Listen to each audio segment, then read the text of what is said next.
এই যে তাফসিরুল কোরআন, এই যে টার্মিনোলজি, এই টার্মটাই উনি আসলে জনপ্রিয় করেছেন। আমরা আগে জানতাম না যে এভাবে তাফসির করা যায়, এভাবে scientific indications of the Holi কোরআনকে মানুষের কাছে পেশ করা যায়, এভাবে এত জীবন ঘনিষ্ঠ করে, এত ইন্টারেক্টিভ করে কোরআনের কথাগুলো মানুষের কাছে উপস্থাপন করা যায়। উনি অন্যায়ের বিরুদ্ধে সবসময় সোচ্চার ছিলেন, প্রতিবাদী কণ্ঠস্বর ছিলেন। ওনার আলোচনা শুনলে দেহের রক্ত টকবক করে ফুটতে থাকতো। আল্লাহু আকবার, আল্লাহু আকবার, আল্লাহু আকবার। He was a strong mouthpiece of Islamic revivalism. Islamic জাগরণের স্ট্রং মাউথপিস ছিলেন আল্লামা সাঈদী রাহিমাহুল্লাহ। অনেক দোয়া পেয়েছেন।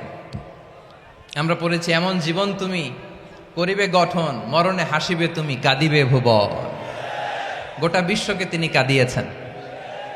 আল্লামা যখন ইন্তেকাল করলেন, আমি তখন মালয়েশিয়া থেকে যুক্তরাষ্ট্রে একটা কনফারেন্সে যোগ দিতে যাচ্ছি, কাতার এয়ারলাইন্সে। মালয়েশিয়া থেকে দোহাতে নামলাম। দোহায় যখন আমার ট্রানজিট, তখন শুনতে পেলাম যে আল্লামা বিদায় নিয়েছেন। সোশ্যাল মিডিয়ায় শুনে বিশ্বাস করতে পারলাম না। মুহূর্তের মধ্যেই মাসুদ সাইদি ভাইকে মেসেজ করলাম, উনি কোনো উত্তর দিতে পারলেন না। মাসুদ ভাইয়ের সাথে যখন কোলাকুলি করি, আমাদের শামীম ভাইয়ের সাথে যখন কোলাকুলি করি, মনে হচ্ছে আল্লামা সাইদির ঘ্রাণ পাই। শরীরটা লিটারালি কাঁপছিল, নিজেকে মানাতে পারছিলাম না, বিশ্বাস করতে পারছিলাম যে আসলে আল্লামা বিদায় নিয়েছেন। ইন দ্য মিন টাইম আমার সেকেন্ড ফ্লাইট, দোহা টু নিউ ইয়র্ক, 12 ঘন্টার ফ্লাইটে উঠলাম। ইন্টারনেট থেকে বিচ্ছিন্ন হলাম। নামার পরে শুনলাম আল্লাহু আকবার, যেখানে ওনাকে কবরস্থ করার কথা ছিল সেখানেও কবর দিতে দেয়া হয় নাই। ছবিগুলো দেখতে লাগলাম, হাসিমাখা মুখ, হাসিমাখা নিথর দেহটা, মরণে হাসিবে তুমি, কাঁদিবে ভুবন। From east to west, from north to south, the entire globe, গোটা বিশ্ব ওনার জন্য কেঁদেছে, গোটা বিশ্ব কেঁদেছে। কাবার গিলাফ ধরে ধরে মানুষ চিৎকার করেছে। এর চেয়ে শ্রেষ্ঠ মৃত্যুকার হতে পারে? আমাদের আল্লামার আর কি পাওয়ার ছিল বলেন? আর কি পাওয়ার ছিল? কুল্লু নাফসিন যায়িকাতুল মাউত, যারাই দুনিয়াতে আসবে তারা ইন্তেকাল করবে, এটা আমরা মেনে নেই, এটা আমরা জানি। কিন্তু অবাক করা বিষয় হচ্ছে, আমরা আজও জানি না আমাদের আল্লামার মৃত্যু কি স্বাভাবিক হয়েছে নাকি এটা পরিকল্পিত মেডিকেল কিলিং ছিল। এটা যে পরিকল্পিত মেডিকেল কিলিং ছিল, এটা ধারণা করার পেছনে অনেক কারণ আছে। তিনি আধিপত্যবাদের বিরুদ্ধে সোচ্চার ছিলেন, ফ্যাসিবাদের বিরুদ্ধে সোচ্চার ছিলেন, রাজনৈতিক প্রতিহিংসার শিকার ছিলেন। এজন্য এটা মেডিকেল কিলিং হতে পারে, এ ধারণা আমরা করতেই পারি। আওয়াজ করে বলেন ঠিক কিনা? যেই সময়টা আমরা কাটাচ্ছি, এত সুন্দর সময় বাংলাদেশ আর পাবে না। আমাদের জন্মের পর থেকে এরকম চমৎকার সময় আমরা পাই নাই। এটাই আসল সময়। আমরা ইন্টারিম গভর্নমেন্টের কাছে দাবি জানাই, উচ্চতর তদন্ত কমিটি করে এটা কি হত্যাকাণ্ড ছিল নাকি স্বাভাবিক মৃত্যু ছিল, এই রিপোর্ট গণমানুষের কাছে প্রচার করে জানাতে হবে। এই দাবির সাথে কি সবাই আপনারা একমত? কারা কারা একমত হাত তুলে দেখান।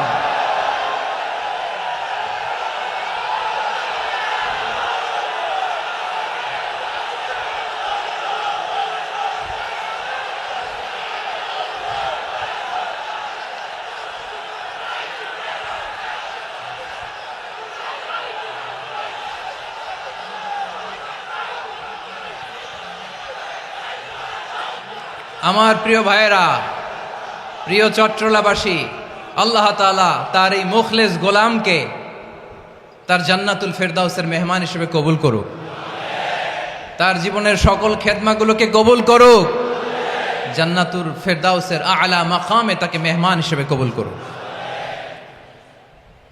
আল্লামা শহীদ দেলোয়ার হোসেন সাঈদী রাহিমাহুল্লাহ, উনি ছাড়াও এই ঐতিহাসিক ময়দানে কথা বলেছেন আল্লামা লুৎফুর রহমান রাহিমাহুল্লাহ। চলে গিয়েছেন আমাদেরকে ছেড়ে। তিনি বলতেন, ইনশাল্লাহ মিজান আবার আসবে।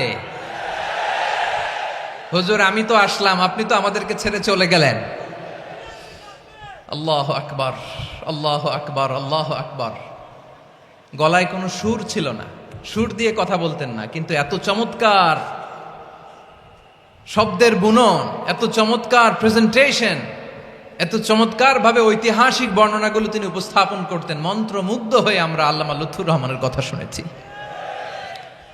আমরা হযরতুল আল্লাম লুৎফুর রহমান রাহিমাহুল্লাহর জন্য এই বিশাল ময়দান থেকে দোয়া করছি, আল্লাহ তাআলা তুমি তোমার এই খাদেমকে জান্নাতের মেহমান হিসেবে কবুল করে নাও।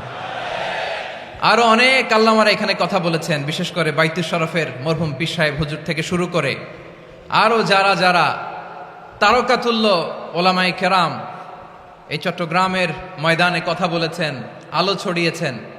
আমরা এই লক্ষ লক্ষ তাওহীদি জনতাকে নিয়ে তাদের জন্য দোয়া করছি, আল্লাহ তাআলা ওনাদের জীবনের সকল ভুল ত্রুটি ক্ষমা করে দিয়ে তাদেরকে জান্নাতুল ফিরদাউসের মেহমান বানিয়ে নিক।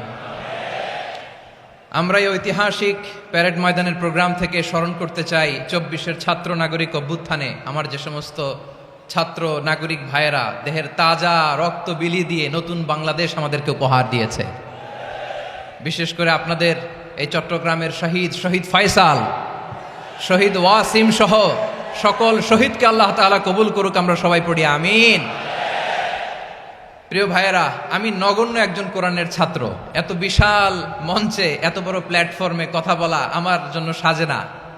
তারপরও আমাদের মুরব্বীরা আমাদের ডানে বায়ে বসে আছেন, ওনাদের আদেশক্রমে ওনাদের অনুমতিক্রমে কিছু কথা আজকের এই ঐতিহাসিক প্রোগ্রামে আপনাদের সামনে উপস্থাপন করার চেষ্টা করব। ওমা তৌফিকি ইল্লা বিল্লাহ। প্রিয় ভাইয়েরা, 5 দিন ব্যাপী এই তাফসিরুল কোরআনের প্রোগ্রামে অনেক ওলামা হযরত কথা বলেছেন। যারা কোরআন সুন্নাহ থেকে আমাদেরকে কোরআনের কথাগুলো শোনালেন, আমরা যেন সেগুলো আমল করতে পারি, আল্লাহ আমাদেরকে তৌফিক দান করুক। শুরুতে আমাদের নিয়তটাকে খালেস করে নেওয়া দরকার। এই যে গ্যাদারিং, এই যে হিউজ শোডাউন, এগুলো যদি আমাদের নিজেদেরকে পরিবর্তন না করে তাহলে এতে কোনো লাভ নাই। জোরে বলেন ঠিক কিনা? এই প্রোগ্রাম যদি আমাদের জীবনকে পরিবর্তন করে, আমাদের চিন্তার ডিএনএ কে চেঞ্জ করে দেয়, তাহলেই চট্টগ্রামের প্যারেড ময়দান সার্থক।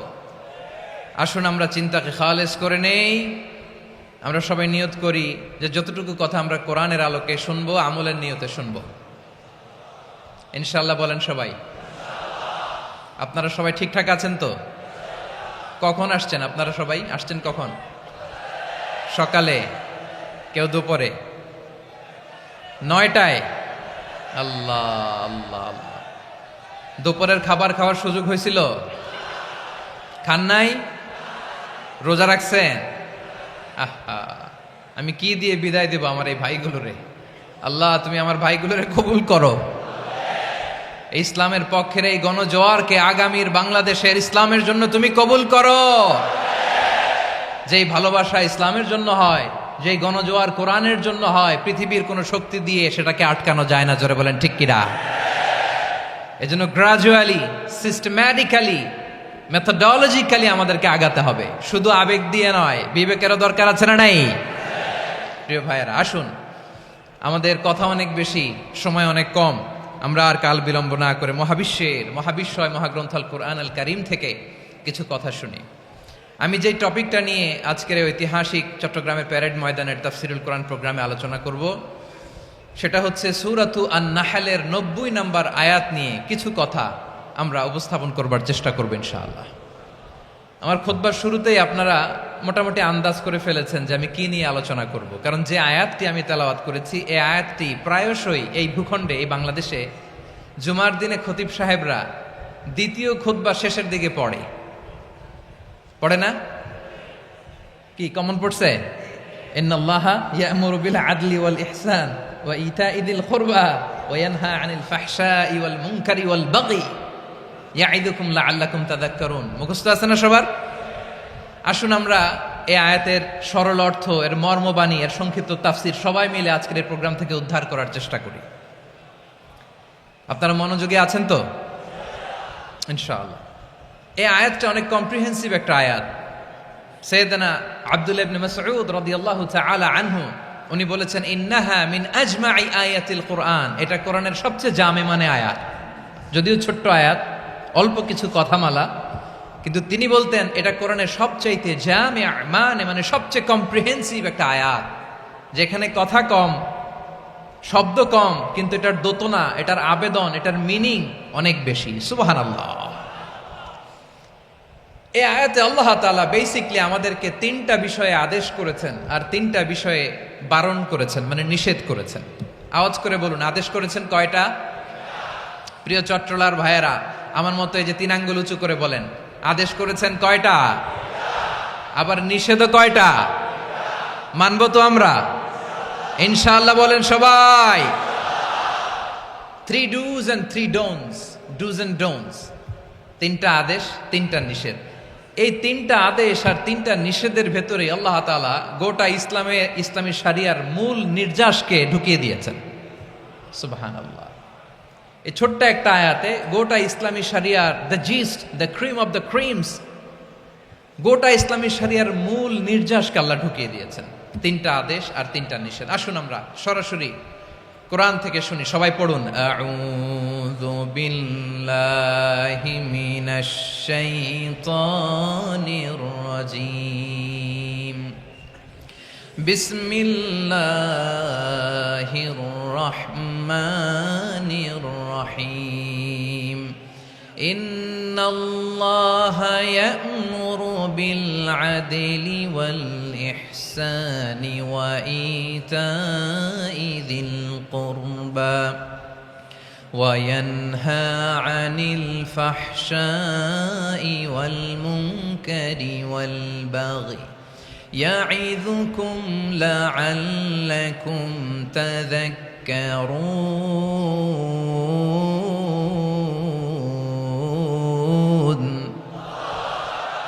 আল্লাহ তাআলা ইরশাদ করছেন, ইন্নাল্লাহা ইয়া'মুরু বিল আদলি ওয়াল ইহসান, নিশ্চয় আল্লাহ তাআলা তোমাদেরকে ন্যায় বিচারের আদেশ দেন, সদাচরণের আদেশ দেন, নিকটাত্মীয়দেরকে দানের আদেশ দেন। আদেশ কয়টা? আওয়াজ করে সবাই বলুন তো কয়টা? নিশ্চয় আল্লাহ তাআলা তোমাদেরকে ন্যায় বিচারের আদেশ দেন, সদাচরণের আদেশ দেন, তিনি তোমাদের নিকটাত্মীয়দেরকে দানের আদেশ দেন, আর তিনি তোমাদেরকে অশ্লীলতা থেকে নিষেধ করেন, মন্দ কাজ থেকে নিষেধ করেন, অবাধ্যতা সীমা লঙ্ঘন থেকে নিষেধ করেন। তিনি তোমাদেরকে উপদেশ দেন যাতে তোমরা শিক্ষা গ্রহণ করো। সুবহানাল্লাহ। উপদেশ দিচ্ছে স্বয়ং কে? 3টা জিনিসের আদেশ। ইয়া'মুরু বিল আদল, সুবিচার ন্যায় বিচারের আদেশ তিনি দেন। ইহসানের আদেশ দেন, যাতে আমরা ইহসান করি, একে অপরের প্রতি সুবিচার করি, মহানুভবতা দেখায়, অনুগ্রহ দেখায়, আর নিকট আত্মীয়দেরকে যেন আমরা দান করি। এই 3টা আদেশ তিনি দিয়েছেন। আর কোন 3টা জিনিস থেকে তিনি বারণ করেছেন? অশ্লীলতা, ফাহশা, মুনকার, মানে সব মন্দ আর অসৎ কাজ, এগুলো থেকে তিনি আমাদেরকে বারণ করেন। ওয়াল বাগি, অবাধ্যতা, সীমা লঙ্ঘন, এই 3টা কাজ থেকে তিনি আমাদেরকে বারণ করেন। তিনি আমাদেরকে উপদেশ দেন, স্বয়ং আল্লাহ তাআলা আমাদেরকে উপদেশ দেন যাতে করে আমরা শিক্ষা গ্রহণ করি। সুবহানাল্লাহ পড়ে। তাহলে আসুন আমরা ধরে ধরে একটা একটা করে সামনের দিকে আগাই। আল্লাহ তাআলা প্রথমে আমাদেরকে আদেশ দিয়েছেন আদালের। ইন্নাল্লাহা ইয়া'মুরু বিল আদল। আওয়াজ করে বলুন আল আদাল। সবাই পড়ুন আল আদাল। আমরা উর্দু জানি, হিন্দি জানি, অনেকে ইংরেজিও জানি, কিন্তু আরবি শব্দগুলো আমাদের মুখ দিয়ে বেরোতে চায় না। আওয়াজ করে বলুন আল আদাল। মাশাআল্লাহ। ইন্নাল্লাহা ইয়া'মুরু বিল আদল। আল্লাহ তাআলা আমাদেরকে আদলের আদেশ দেন। আদল অনেকে না বুঝলেও আদালত শব্দটা বুঝবেন। আদালত, আদালত, আদালত বুঝেন না? যেখানে বিচার কার্যের ফয়সালা করা হয়, কোর্ট কাচারি আদালত, এটা তো ভেরি কমন। এটা শুনছেন না সবাই? আদালত, যেখানে ন্যায় বিচার হবে, সুশাসন হবে। কিন্তু ভাগ্যের কি নির্মম পরিহাস, ওখান থেকে মিথ্যা সাক্ষী দিয়ে মনমতো রায় দিয়ে দেয়া হয়। এগুলোর পরিবর্তন হওয়ার দরকার আছে না নাই? প্রিয় ভাইয়েরা, আদালত, আল আদল, ইংরেজিতে বলে জাস্টিস, ন্যায় বিচার, সুবিচার, সুশাসন, জাস্টিস, আল আদল, সব জায়গায় এই জাস্টিস থাকা দরকার। Justice should be prevailed in the society.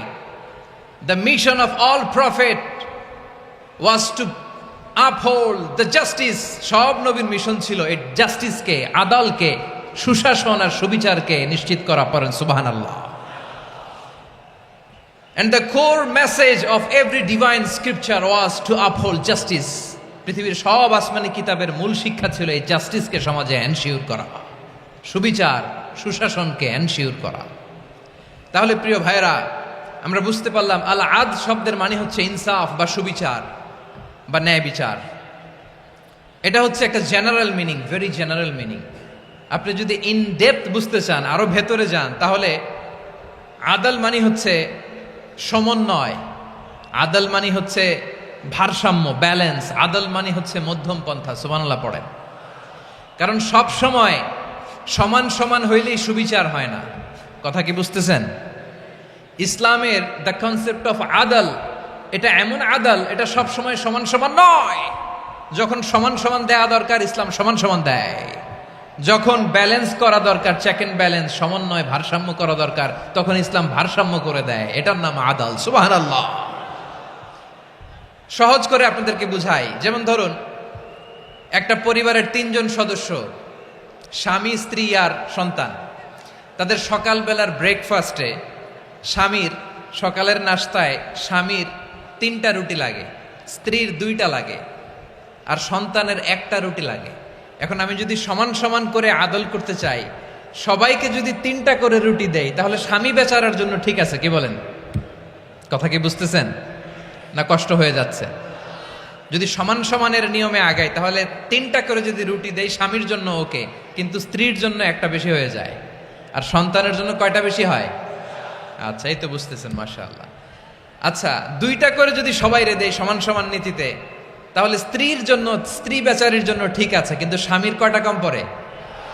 আর সন্তানের বেশি হয়ে যায় কয়টা? আচ্ছা, সমান সমান নীতিতে সবাইকে যদি সকালের নাস্তার জন্য 1টা করে রুটি দেই, সন্তানের জন্য ঠিক আছে, কিন্তু স্ত্রী বেচারির কম পড়ে কয়টা? স্বামীর কম পড়ে কয়টা? 2টা। কথা কি বুঝতেছেন? আর আমি যদি স্বামীকে দেই 3টা, স্ত্রীকে দেই 2টা, আর সন্তানকে দেই 1টা, তাহলে কারো অপচয় হবে না। যার যতটুকু দরকার ঠিক ততটুকুই কাজে লাগবে। চিল্লায় বলেন ঠিক কিনা? এটাই হচ্ছে ইসলামের আদল, যেখানে যার যতটুকু দরকার তাকে সেখানে ঠিক ততটুকু দিয়ে দেওয়ার নামই হচ্ছে আদল। চিল্লায় পড়েন আল্লাহু আকবার। রব্বুল আলামিন বলেন, ইউসিকুমুল্লাহু ফি আওলাদিকুম লিযযাকারি মিসলু হাযযিল উনসায়াইন। আল্লাহ তোমাদেরকে ওসিয়ত করেন, তোমাদেরকে আদেশ দেন, উত্তরাধিকার সম্পদ যখন বন্টন হবে, ছেলেরা যতটুকু পাবে, মেয়ে পাবে তার অর্ধেক। সুবহানাল্লাহ বলেন। দেখেন, ছেলে যদ্দূর, মেয়ে অর্ধেক, ছেলে ডবল পাবে। আপাত দৃষ্টিতে মনে হয় এখানে অবিচার হয়েছে, কিন্তু আসলে কি অবিচার হয়েছে? আপনি বিয়ের ক্ষেত্রে যান, ওইখানে আবার ছেলে মোহরানা দেয়, মেয়ে সেখানে মোহরানা পায়। তাহলে চেক এন্ড ব্যালেন্স, ভারসাম্য, ব্যালেন্স, মধ্যম পন্থা এখানে আছে না নাই? এটাই হচ্ছে ইসলামের আদল। আল্লাহ তাআলা এই আদলের আদেশ দিয়েছেন, সুবিচার, ন্যায় বিচার, সুশাসন এবং ভারসাম্যের আদেশ দিয়েছেন। প্রিয় ভাইয়েরা, একটি শান্তিময় সমাজ, একটা সমৃদ্ধ সমাজ, একটা মানবিক সমাজ যদি আমরা পেতে চাই, এই আয়াতের মধ্যে যতগুলো পয়েন্ট আছে সবগুলোর বাস্তবায়ন লাগবে। কথা বুঝতে পেরেছেন? বলেন, আওয়াজ করে বলেন, আমরা একটা শান্তির সমাজ চাই কি চাই না? আমরা একটা সমৃদ্ধ বাংলাদেশ চাই কি চাই না? আমরা একটা মানবিক বাংলাদেশ চাই কি চাই না? এই আয়াতে আল্লাহ তাআলা একটা মানবিক সমাজের রূপরেখা টেনেছেন। তার প্রথম কথা হচ্ছে, ইন্নাল্লাহা ইয়ামুরু বিল আদল। আল্লাহ তাআলা তোমাদেরকে আদলের নির্দেশনা দেয়, সুবিচার, সুশাসনের নির্দেশনা দেয়। যে সমাজে আদল থাকে না, সে সমাজে জুলুম মানুষের ঘাড়ে চেপে বসে। আদলের বিপরীত হচ্ছে জুলুম। আদলের বিপরীত কি? জুলুম বা জাউর, অত্যাচার, অবিচার, বৈষম্য। এই যে বৈষম্য বিরোধী ছাত্র আন্দোলন কমন পড়ছে? এই যে একজন সমন্বয়ক তো দেখা করলো আমার সাথে। জুলুম মানে হচ্ছে বৈষম্য। বৈষম্যের স্থান ইসলামে নাই, অবিচারের স্থান ইসলামে নাই, জুলুমের স্থান ইসলামে নাই। আল্লাহ তাআলা বলেন যে আমি জুলুমকে নিজের জন্য হারাম করেছি এবং তোমাদের জন্য হারাম করেছি। বিশ্বনবী ফরমান, আল্লাহ তাআলা বলেন হাদিসে কুদসিতে, ইয়া ইবাদি ইন্নী হারামতুয যুলমা আলা নাফসি ওয়া জাআলতুহু বাইনাকুম মুহাররামান ফালা তাযালামু। আমার গোলামেরা শোনো, নিশ্চয় আমি আল্লাহ তাআলা জুলুমকে আমি আমার উপরে হারাম করেছি, অনুরূপভাবে জুলুম করাকে তোমাদের উপরেও হারাম করেছি। ফলে ফালা তাযালামু, তোমরা একে অপরের সাথে জুলুম করো না। নির্দেশনাটা কার? খবরদার, জুলুমের সাথে আমাদের কোনো সম্পর্ক নাই। আল্লাহ তাআলা আদলের আদেশ দিয়েছেন, আদালতের আদেশ দিয়েছেন, সুশাসনের ন্যায় বিচারের আদেশ দিয়েছেন। ইন্নাল্লাহা ইয়ামুরু বিল আদল, আমাদেরকে আদল প্রতিষ্ঠা করতে হবে। জুলুমের সাথে ইসলামের কোনো সম্পর্ক নাই। আল্লাহ তাআলা জালিমদের জন্য কঠিন শাস্তি প্রস্তুত করে রেখেছেন। যারা এই আদলকে ভুলণ্ঠিত, কখন রাত কিচ্ছু জানে না, কখন দিন কখন রাত কিছু জানে না, বছরের পর বছর কেটে গিয়েছে। এক্সট্রা জুডিশিয়াল কিলিং এর কোনো হিসাব নাই, বিচার বহির্ভূত হত্যা, এনফোর্স ডিসঅ্যাপিয়ারেন্স, গুম, যেটা সবচাইতে বড় মানবতা বিরোধী অপরাধ। কত মানুষ যে গুম হয়েছে তার কোনো ইয়ত্তা নাই। যেই ফ্যামিলির সদস্য গুম হয়েছে তারা কি ওই লোকটার জন্য মাগফিরাতের দোয়া করবে নাকি সুস্বাস্থ্যের দোয়া করবে তারা নিজেরাও জানতো না, কারণ জানে না ও বেঁচে আছে না মরে গেছে। আহা, বিডিআর নওজোয়ানদের যারা ছাড়া পেল দেখলাম, বিনা অপরাধে, কোনো অন্যায় ছাড়া, অপরাধ ছাড়া তাদের জীবন থেকে, তাদের তারুণ্যের, তাদের যৌবনের 15 বছর 16 বছর 17 বছর নাই, 6 মাস বয়সের ছোট বাচ্চাকে রেখে জেলে গেছে।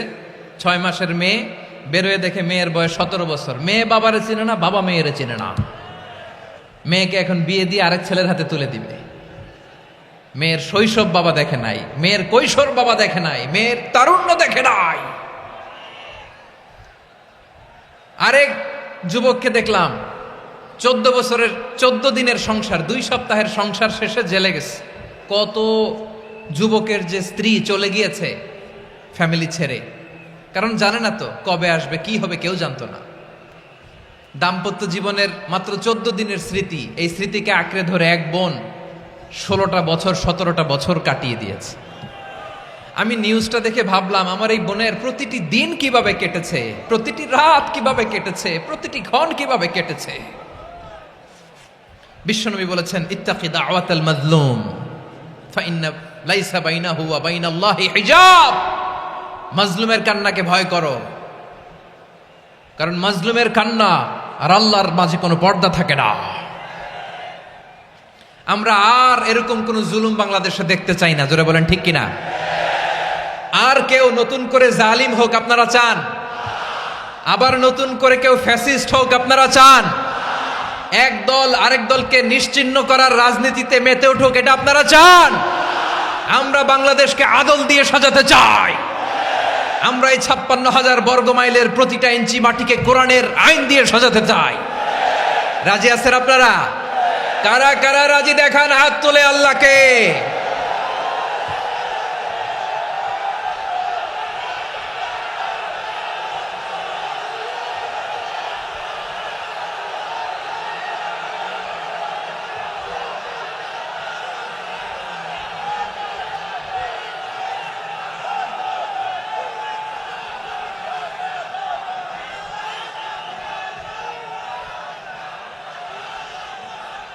বসুন আমার প্রিয় বীর চট্টলার তৌহিদি মুসলমান, আমরা আর নতুন করে কেউ জালিম হোক এটা চাই না, নতুন করে আবার কেউ ফ্যাসিস্ট হোক আমরা চাই না, এক দল আরেক দলকে নিশ্চিহ্ন করার রাজনীতি করুক আমরা চাই না।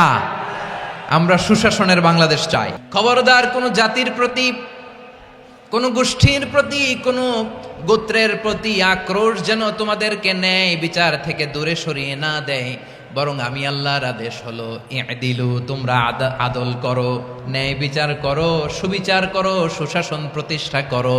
হুয়া আকরাবু লিত্তাকওয়া, এটাই তাকওয়ার সবচেয়ে কাছাকাছি।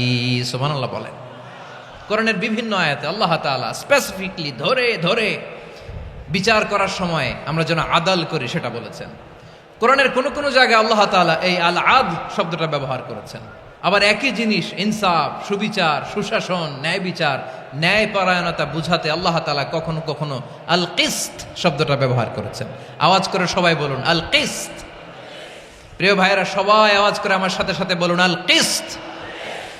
আল্লাহ তাআলা বলেন, ওয়া ইন হাকামতা ফাহকুম বাইনাহুম বিল কিসতি ইন্নাল্লাহা ইউহিব্বুল মুকসিতিন। যখন তুমি বিচার করবে, বিশ্বনবীকে উদ্দেশ্য করে অ্যাড্রেস করে বললেন, নবী হে ইহুদিরা কোনো বিষয়ে মীমাংসার জন্য যদি আপনার দরবারে আসে, যদি বিচার করতে হয়, খবরদার অবিচার করবেন না। ফয়সালা যেটা করবেন কিসতের সাথে করবেন, ন্যায় পরায়ণতার সাথে করবেন, কারণ ইন্নাল্লাহা ইউহিব্বুল মুকসিতিন, নিশ্চয় আল্লাহ রাব্বুল ইজ্জাত ন্যায় পরায়ণশীলদেরকে বড্ড ভালোবাসেন। সুবহানাল্লাহ বলেন। ন্যায় পরায়ণ লোকদেরকে আল্লাহ তাআলা বড্ড ভালোবাসেন। অন্য আয়াতে আল্লাহ তাআলা বলছেন, وَنَضَعُ الْمَوَازِينَ الْقِسْطَ لِيَوْمِ الْقِيَامَةِ فَلَا تُظْلَمُ نَفْسٌ شَيْئًا। আমি কিয়ামতের দিন ন্যায় পরায়ণতার মানদণ্ড স্থাপন করব, যেটাকে আমরা মিজানের পাল্লা বলি। আল্লাহ বলেন ন্যায় বিচারের মানদণ্ড কিয়ামতের ময়দানে আমি আল্লাহ স্থাপন করব। সেদিন কারো প্রতি বিন্দু পরিমাণ, এক চুল পরিমাণ অবিচার করা হবে না, কোনো অবিচার করা হবে না। সেদিন সুশাসন হবে, সুবিচার হবে, ন্যায় পরায়ণতার সাথে বিচার হবে। আওয়াজ করে পড়েন আল্লাহু আকবার। তাহলে প্রিয় ভাইরা, যে তিনটি বিষয়ে আল্লাহ তাআলা আমাদেরকে আদেশ দিয়েছেন, তার প্রথমটা হচ্ছে আদালত, ইনসাফ, সুবিচার, ন্যায় বিচার। এটা আমরা চাই কি চাই না? বিশ্বনবী ন্যায় বিচার, ন্যায় পরায়ণতা, সুশাসন প্রতিষ্ঠিত করেন কি করেন নাই? আপনারা বিশ্বনবীর সিরাত যারা পড়েছেন, আপনি দেখবেন বিশ্বনবীর সিরাতের পরতে পরতে, বাঁকে বাঁকে, সিরাতের বাঁকে বাঁকে এই আদালতের নমুনা মেলে। সুবহানাল্লাহ বলেন। ছোট্ট একটা নমুনা রাসূল সাল্লাল্লাহু আলাইহি ওয়াসাল্লামের আসসিরা আল আতরা থেকে ছোট্ট একটা নমুনা আপনাদের খেদমতে এখানে উপস্থাপন করি। বিশ্বনবী সাল্লাল্লাহু আলাইহি ওয়াসাল্লাম মক্কা বিজয় করলেন ৮ম হিজরিতে। মক্কা বিজয় শেষে তিনি কয়েক সপ্তাহ মক্কাতে অবস্থান করলেন। ইন দ্য মিন টাইম মক্কার একটা ভেরি প্রেস্টিজিয়াস এন্ড ডিগনিফাইড ফ্যামিলির নারী চুরিতে ধরা পড়ল। কিসে ধরা পড়ল? সবাই বলেন কিসে? আমাদের সমাজে আসেনি এটা? আছে? ছোট না বড়? হ্যাঁ, হিসাব করে শেষ করা যায় না। ৩.৫ লাখ কোটি টাকা নাই উন্নয়ন প্রকল্পের নামে। উন্নয়ন প্রকল্পের নামে ৩.৫ লাখ কোটি টাকা নাই। ৩.৫ লাখ কোটি টাকা লিখতে পারবেন আপনি? এক টানে লিখতে পারবেন? বুঝতেছেন কত বড় সংখ্যা? হ্যাঁ, বনু মাখজুমিয়া গোত্রের এক নারী মক্কায় চুরিতে ধরা পড়ল। বলেন তো চুরি করলে বিধান কি? কি কাটতে হবে? চুরির বিধান হলো হাত কেটে দাও। তাও সেটা গোপনে নয়, প্রকাশ্যে জনসম্মুখে হাত কেটে দাও। বনু মাখজুমিয়া গোত্রের নারী যখন চুরিতে ধরা পড়লো, সাহাবারা চিন্তায় পড়ে গেলেন। সবেমাত্র মক্কার লোকেরা কালিমা পড়ে মুসলমান হয়েছে, ইসলামের আইন কানুন তেমন জানে না, ইসলামী শরিয়ার সাথে বেশি পরিচিত নয়। এখন যদি বিশ্বনবী চুরির যেই বিধান এটা যদি কায়েম করে হাত যদি কেটে দেয়, না জানি মক্কার লোকেরা আবার বিগড়ে যায়, না জানি মক্কার লোকেরা আবার মুরতাদ হয়ে যায়, না জানি মক্কার লোকেরা ইসলাম থেকে দূরে সরে যায়। চলো চলো, সাহাবীরা মিলে পরামর্শ করলেন, চলো বিশ্বনবীর কাছে যে বলি, ও নবী, শুধু কেবলমাত্র একমাত্র এই নারীর জন্য চুরির হাত কাটার বিধানটা আপনি একটু থামিয়ে দেন। চুরির হাত কাটার যে বিধান এইখানে একটু রহিত করে দেন, বাকিগুলা কইরেন মদিনাতে যে চলবে, কিন্তু মক্কায় এবারের জন্য মাফ করে দেন। কিন্তু কে বলবে? এই যে পরামর্শ, সাজেশন, এটা কে দিবে বিশ্বনবীর কাছে? সাহাবারা চিন্তায় পড়ে গেলেন। আল্লাহর নবীর সামনে দাঁড়িয়ে আল্লাহর দেয়া হুদুদ, আল্লাহর দেয়া বিধান থামিয়ে দেওয়া, মাফ করে দেওয়া, এই কথা বিশ্বনবীর সামনে বলার সাহস তো কেউ রাখে না। কেউ কেউ বলল, বিশ্বনবীর পালক পুত্র যায়েদ বিন হারেসার সন্তান উসামারে বিশ্বনবী নাতির মতো আদর করে, বড্ড বেশি ভালোবাসে উসামারে। এজন্য সাহাবারা উসামাকে বলতো হিব্বু রাসূলিল্লাহ, বিশ্বনবীর ভালোবাসা। কি বলতো? সাহাবীরা বললেন বিশ্বনবীর ভালোবাসা হিব্বু রাসূলিল্লাহ, উসামারে পাঠাও। উসামারে বিশ্বনবী নাতির মতো স্নেহ করে, মায়া করে, ভালোবাসে। আমরা পারবো না, উসামা পারবে। সবাই মিলে ফুলিয়ে ফুসিয়ে ওসামাকে, ছোট্ট ওসামাকে রাজি করালো। ওসামা, এমন এমন কথা যে তুমি বিশ্বনবীর কাছে বলতে হবে, পারবা নাকি? ওসামা বলে, পারবো। সাইয়েদনা ওসামা রাদিয়াল্লাহু তাআলা আনহু তরুণ সাহাবী বিশ্বনবীর কাছে গেলেন, যে বললেন, নবী, বনু মাখজুমিয়া গোত্রের এক নারী চুরিতে ধরা পড়েছে, এবারের জন্য কি এই মহিলাটারে মাফ করে দিলে হয় না? এবারের জন্য একটু ক্ষমা করা যায় না নবী? বিশ্বনবী বলেন, আতাশফাউ ফি হাদ্দিম মিন হুদুদিল্লাহ, তোমার এত বড় সাহস উসামা, তুমি আল্লাহর হাদ, আল্লাহর দেয়া বিধান, এটার ব্যাপারে সুপারিশ করতে এসেছো? তোমরা কি জানো তোমাদের আগে যত কওম, যত গোত্র, যত জনপদ ধ্বংস হয়েছে তার কারণ ছিল তাদের মধ্যে গরিবরা অন্যায় করলে তারা বিচার করত, আর ধনীরা অন্যায় করলে তারা মাফ করে দিত। খবরদার, ওয়া আইমুল্লাহ লাউ আন্না ফাতিমাতা বিনতি মুহাম্মাদিন সারাকাত লাকাতা মুহাম্মাদুন ইয়াদাহা। বিশ্বনবী বললেন, ওরে ওসামা, বানু মাখজুমিয়ার ওই প্রেস্টিজিয়াস এন্ড ডিগনিফাইড ফ্যামিলির মেয়ে তো দূর কি বাত, অনেক দূরের কথা। জেনে রেখো ওসামা, আমার কলিজার টুকরা নয়নের পুটুলি ফাতেমাও যদি মক্কার জমিনে আজকে এই চুরির দায়ে ধরা পড়তো, আমি বিশ্বনবী মুহাম্মাদুর রাসূলুল্লাহ ধরে ফাতেমার ডান হাতটা কেটে দিতে এক বিলম্ব দেরি করতাম না। ইন্নাল্লাহা ইয়া'মুরু বিল আদল, আমাদেরকে জাস্টিস শিখায় পশ্চিমারা, আমাদেরকে ইনসাফ শিখায়, আমাদেরকে সুশাসন শিখায়।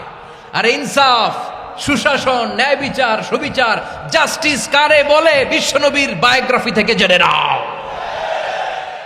এই ছিল বিশ্বনবী ইসলামের আদালতের নমুনা। আপনি যদি সাইয়েদনা ওমর ফারুকের জীবনের দিকে তাকান, এমন কঠোর, এমন বীর সেনানী ছিলেন। সাইয়েদনা ওমর ফারুক যদি রাস্তার এই মাথা দিয়ে হাঁটা শুরু করতেন, শয়তান ওমর ফারুককে দেখলে ওই রাস্তা রেখে দিয়ে অন্য রাস্তা দিয়ে হাঁটতো। সুবহানাল্লাহ। ওমর ফারুক রাদিয়াল্লাহু তাআলা আনহু কি পার্সোনালিটি ছিল, কি পার্সোনালিটি।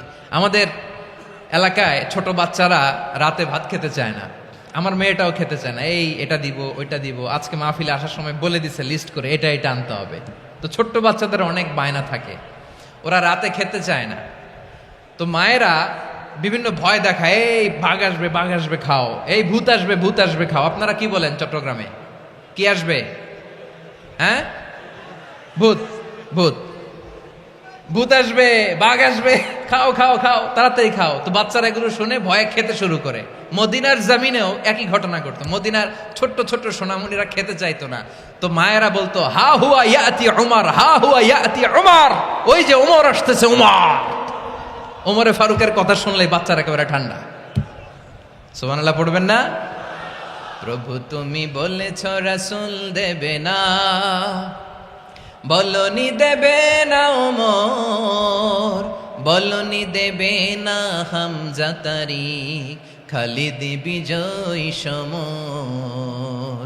প্রভু তুমি বলেছ রাসূল দেবে না, বলনি দেবে না ওমর, বলনি দেবে না হামজা তারিক, খালিদ বিজয় সমর। প্রভু তুমি বলেছ রাসূল দেবে না। আল্লাহু আকবার। ওমর ফারুক রাদিয়াল্লাহু তাআলা আনহু, ওনার কথা শুনলে গায়ের মধ্যে গুজবাম হয়, গায়ের পশমগুলো দাঁড়িয়ে যায়। সুবহানাল্লাহ বলেন। কি পার্সোনালিটি ছিল, কি ব্যক্তিত্ব ছিল। মুনাফিকরা ওমর ফারুককে জমের মতো ভয় পেতেন। শয়তান, খুদ শয়তান এই রাস্তা দিয়ে আসলে শয়তান অন্য রাস্তা দিয়ে হাঁটতো। ওমর ফারুক রাদিয়াল্লাহু তাআলা আনহুর জীবনে যদি দেখেন, তাহলে সেখানে আপনি আদালতের, ইনসাফের, সুশাসনের, জাস্টিসের নমুনা দেখতে পাবেন। কয়টা শুনবেন? সাইয়েদনা ওমর ফারুকের রাদিয়াল্লাহু তাআলা আনহুর সন্তান আব্দুর রহমান মিশরে মদ খেয়ে মদ্যপ অবস্থায় ধরা পড়েছে। মদ খাওয়ার কারণে, মদ যদি কেউ পান করে আর যদি প্রমাণিত হয়, তার বিচার হলো 80 বেত। আওয়াজ করে বলেন কয় বেত? বাংলাদেশেও তো এই আইন আছে নাকি? বাংলাদেশে আছে? হ্যাঁ, মদ খাইলে 80 বেত, এই আইন বাংলাদেশে চালু হোক। আমরা চাই কি চাই না? চাই সবাই। এজন্যই তো ইসলাম ভাল লাগে না। ইসলামকে ভাল লাগে না, ইসলামকে আউট করে রাখতে পারলেই তো এরকম বড় বড় বোতল খাওয়া যায়। একেবারে সহজ, পানির মতো সহজ, হিসাব একেবারে সহজ। ওমর ফারুক রাদিয়াল্লাহু তাআলা আনহুর ছেলে ভুল করে মদ পান করে ফেলেছিলেন। আব্দুর রহমান, ঘটনা ঘটেছে মিশরে। মিশরের গভর্নর তখন আমর ইবনে আস রাদিয়াল্লাহু তাআলা আনহু। আব্দুর রহমানের ভাই যে গভর্নরকে বলল, গভর্নর যদি একটু দয়া করেন, খলিফার ছেলে আমার ভাই আব্দুর রহমান মদ্যপ অবস্থায় ধরা পড়েছে, জনসম্মুখে যদি আপনি বেত্রাঘাত করেন, আমাদের প্রেস্টিজ থাকে না। যদি 80 বেত আপনি মারেন, আমার কোনো কথা নাই, কিন্তু ঘরের ভেতরে মারেন। আব্দুর রহমানের ভাইয়ের সুপারিশ শুনে সাইয়েদনা আমর ইবনুল আস রাদিয়াল্লাহু তাআলা আনহু রাজি হয়ে গেলেন। ঘরের ভেতরে লোকচক্ষুর আড়ালে 80 বেত তিনি মানলেন। কিন্তু ঘটনাক্রমে এই কথা লুকিয়ে লুকিয়ে ঘরের ভেতরে 80 বেত মারার কথা সাইয়েদনা ওমর ফারুক মদিনা থেকে জানতে পারলেন। মদিনা থেকে তিনি ফরমান জারি করলেন, এই বিচার যেমনটি আমর ইবনুল আস আদায় করেছে, এটা প্রকৃতপক্ষে আদায় হয় নাই। আসো সবাই মদিনায় আসো, আমর ইবনুল আস মদিনায় আসো, আব্দুর রহমানও আসো, সবাই আসো, জনসম্মুখে এই বিচার কার্যকর করতে হবে। সাইয়েদনা ওমর ফারুক মসজিদে নববীর পিলারের মধ্যে নিজের ছেলেকে বাঁধলেন, আবার জনসম্মুখে 80টা বেত তার গায়ের মধ্যে মারলেন। মাজমুয়ে ফাতাওয়া ইবনে তাইমিয়া রাহিমাহুল্লাহ উনি এটা নকল করেছেন। এটা সবচেয়ে বিশুদ্ধ মত। আরো অনেক মত আছে, মারা গেছে কবরের উপর, ওগুলো বাদই দিলাম। কেমন খলিফা ছিলেন, কেমন খলিফা! পশ্চিমারা তোমরা জাস্টিস আমাদেরকে শেখাও, ইনসাফ কারে বলে সুশাসন আমাদেরকে তোমরা শিখাও। ওমর ফারুক রাদিয়াল্লাহু তাআলা আনহু ওই বিচারকে তিনি ধর্তব্য মনে করেন নাই। মদিনাতে এনে আবার জনসম্মুখে আবার 80 বেত মেরেছেন। মিশরে ওমর ফারুক রাদিয়াল্লাহু তাআলা আনহু আমর ইবনুল আসকে গভর্নর করে পাঠালেন। সেখানে আমর ইবনুল আসের ছেলে একটা প্রতিযোগিতায় রানার আপ হয়েছে। এক মিশরি সেখানে চ্যাম্পিয়ন হয়েছে। রানার আপ বুঝতে পেরেছেন তো? রানার আপ সেকেন্ড হয়েছে, এক মিশরি হয়েছে চ্যাম্পিয়ন প্রথম। কিন্তু গভর্নরের ছেলে ও জিততে পারে নাই। ও রাগে ওই মিশরির গায়ের মধ্যে কয়েকটা লাঠি দিয়ে বাড়ি মেরেছে। মিশরি যে মদিনাতে ওমর ফারুকের কাছে বিচার দিলেন, আপনার গভর্নরের ছেলে অন্যায়ভাবে আমার গায়ে হাত তুলেছে। সাইয়েদনা ওমর ফারুক আবার ফরমান জারি করলেন, আসো মদিনাতে আসো। মিশরীকে ডাকলেন। ওই মিশরের গভর্নর আমর ইবনুল আস রাদিয়াল্লাহু তাআলা আনহুকে ডাকলেন, তার ছেলেকেও ডাকলেন। সবাই বসে রইল। আমর ইবনুল আস রাদিয়াল্লাহু তাআলা আনহু মাথা নিচু করে বসে আছেন, লজ্জায় কাচুমাচু। হায় হায়, আজকে আমার ছেলের কারণে আমিরুল মুমিনিন খলিফাতুল মুসলিমিন ওমর ফারুকের কাছে আমি জনসম্মুখে লজ্জিত হচ্ছি। সাইয়েদনা ওমর ফারুক বললেন, এই নাও লাঠি। গভর্নরের ছেলে তোমার মাথার মধ্যে যতগুলো বাড়ি মেরেছে, আজকে জনসম্মুখে তুমি অতগুলা বাড়ি মারো। মিশরি বলে, থাক, আপনি যে ডেকে আনছেন সবার সামনে এটা বলছেন, এতেই আমি খুশি। আল্লাহু আকবার! আপনার মহানুভবতা দেখে আমি খুশি, আর অপমানের দরকার নাই। ওমরে ফারুক বলে, না, খবরদার, এই কথা মিশরি তুমি বলো না, মারো, যতগুলা বাড়ি মেরেছে মারো। বাধ্য হয়ে মিশরি আমর ইবনুল আসের সামনে ওনার কলিজার টুকরা সন্তানের মাথার মধ্যে বাড়ি মারতে আরম্ভ করলেন। ঠিক যতগুলা বাড়ি গভর্নরের ছেলে আমর ইবনুল আসের ছেলে মিশরির গায়ে মেরেছিল, মাথায় মেরেছিল, মিশরি গুনে গুনে ততটা মারলেন।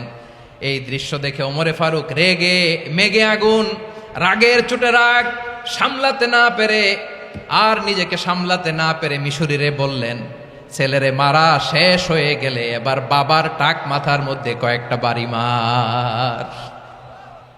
রাগের চোটে, আউট অফ অ্যাঙ্গার, রাগের চোটে, যে আমার পাঠানো গভর্নর আমর ইবনুল আস তার ছেলেকে কেন আদব তারবিয়া কেন শিক্ষা দিতে পারে না।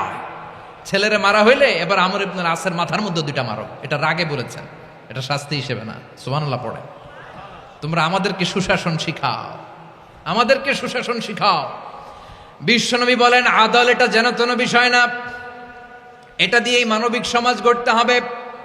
আল্লাহ তাআলা কিয়ামতের কঠিন ময়দানে, যেদিন স্বামী স্ত্রীকে চিনবে না, স্ত্রী স্বামীকে দেখে পালিয়ে যাবে, বন্ধু বন্ধুরে চিনবে না, পীর সাহেব মুরিদরে চিনবে না, মুরিদ পীর সাহেবরে চিনবে না, দলের কর্মী তার নেতারে চিনবে না, নেতা তার কর্মীরে চিনবে না, বন্ধু বন্ধুরে দেখে পালাবে। এই কঠিন মুহূর্তে সূর্যটা মাথার কাছে চলে আসবে, জমিনটা তামার জমিন হবে। আজকের জমিনের মতো নয়। মানুষ ঘর্মাক্ত, ক্লান্ত, শ্রান্ত মাথার মগজগুলো কানের ছিদ্র আর নাকের ছিদ্র দিয়ে বেয়ে বেয়ে পড়বে।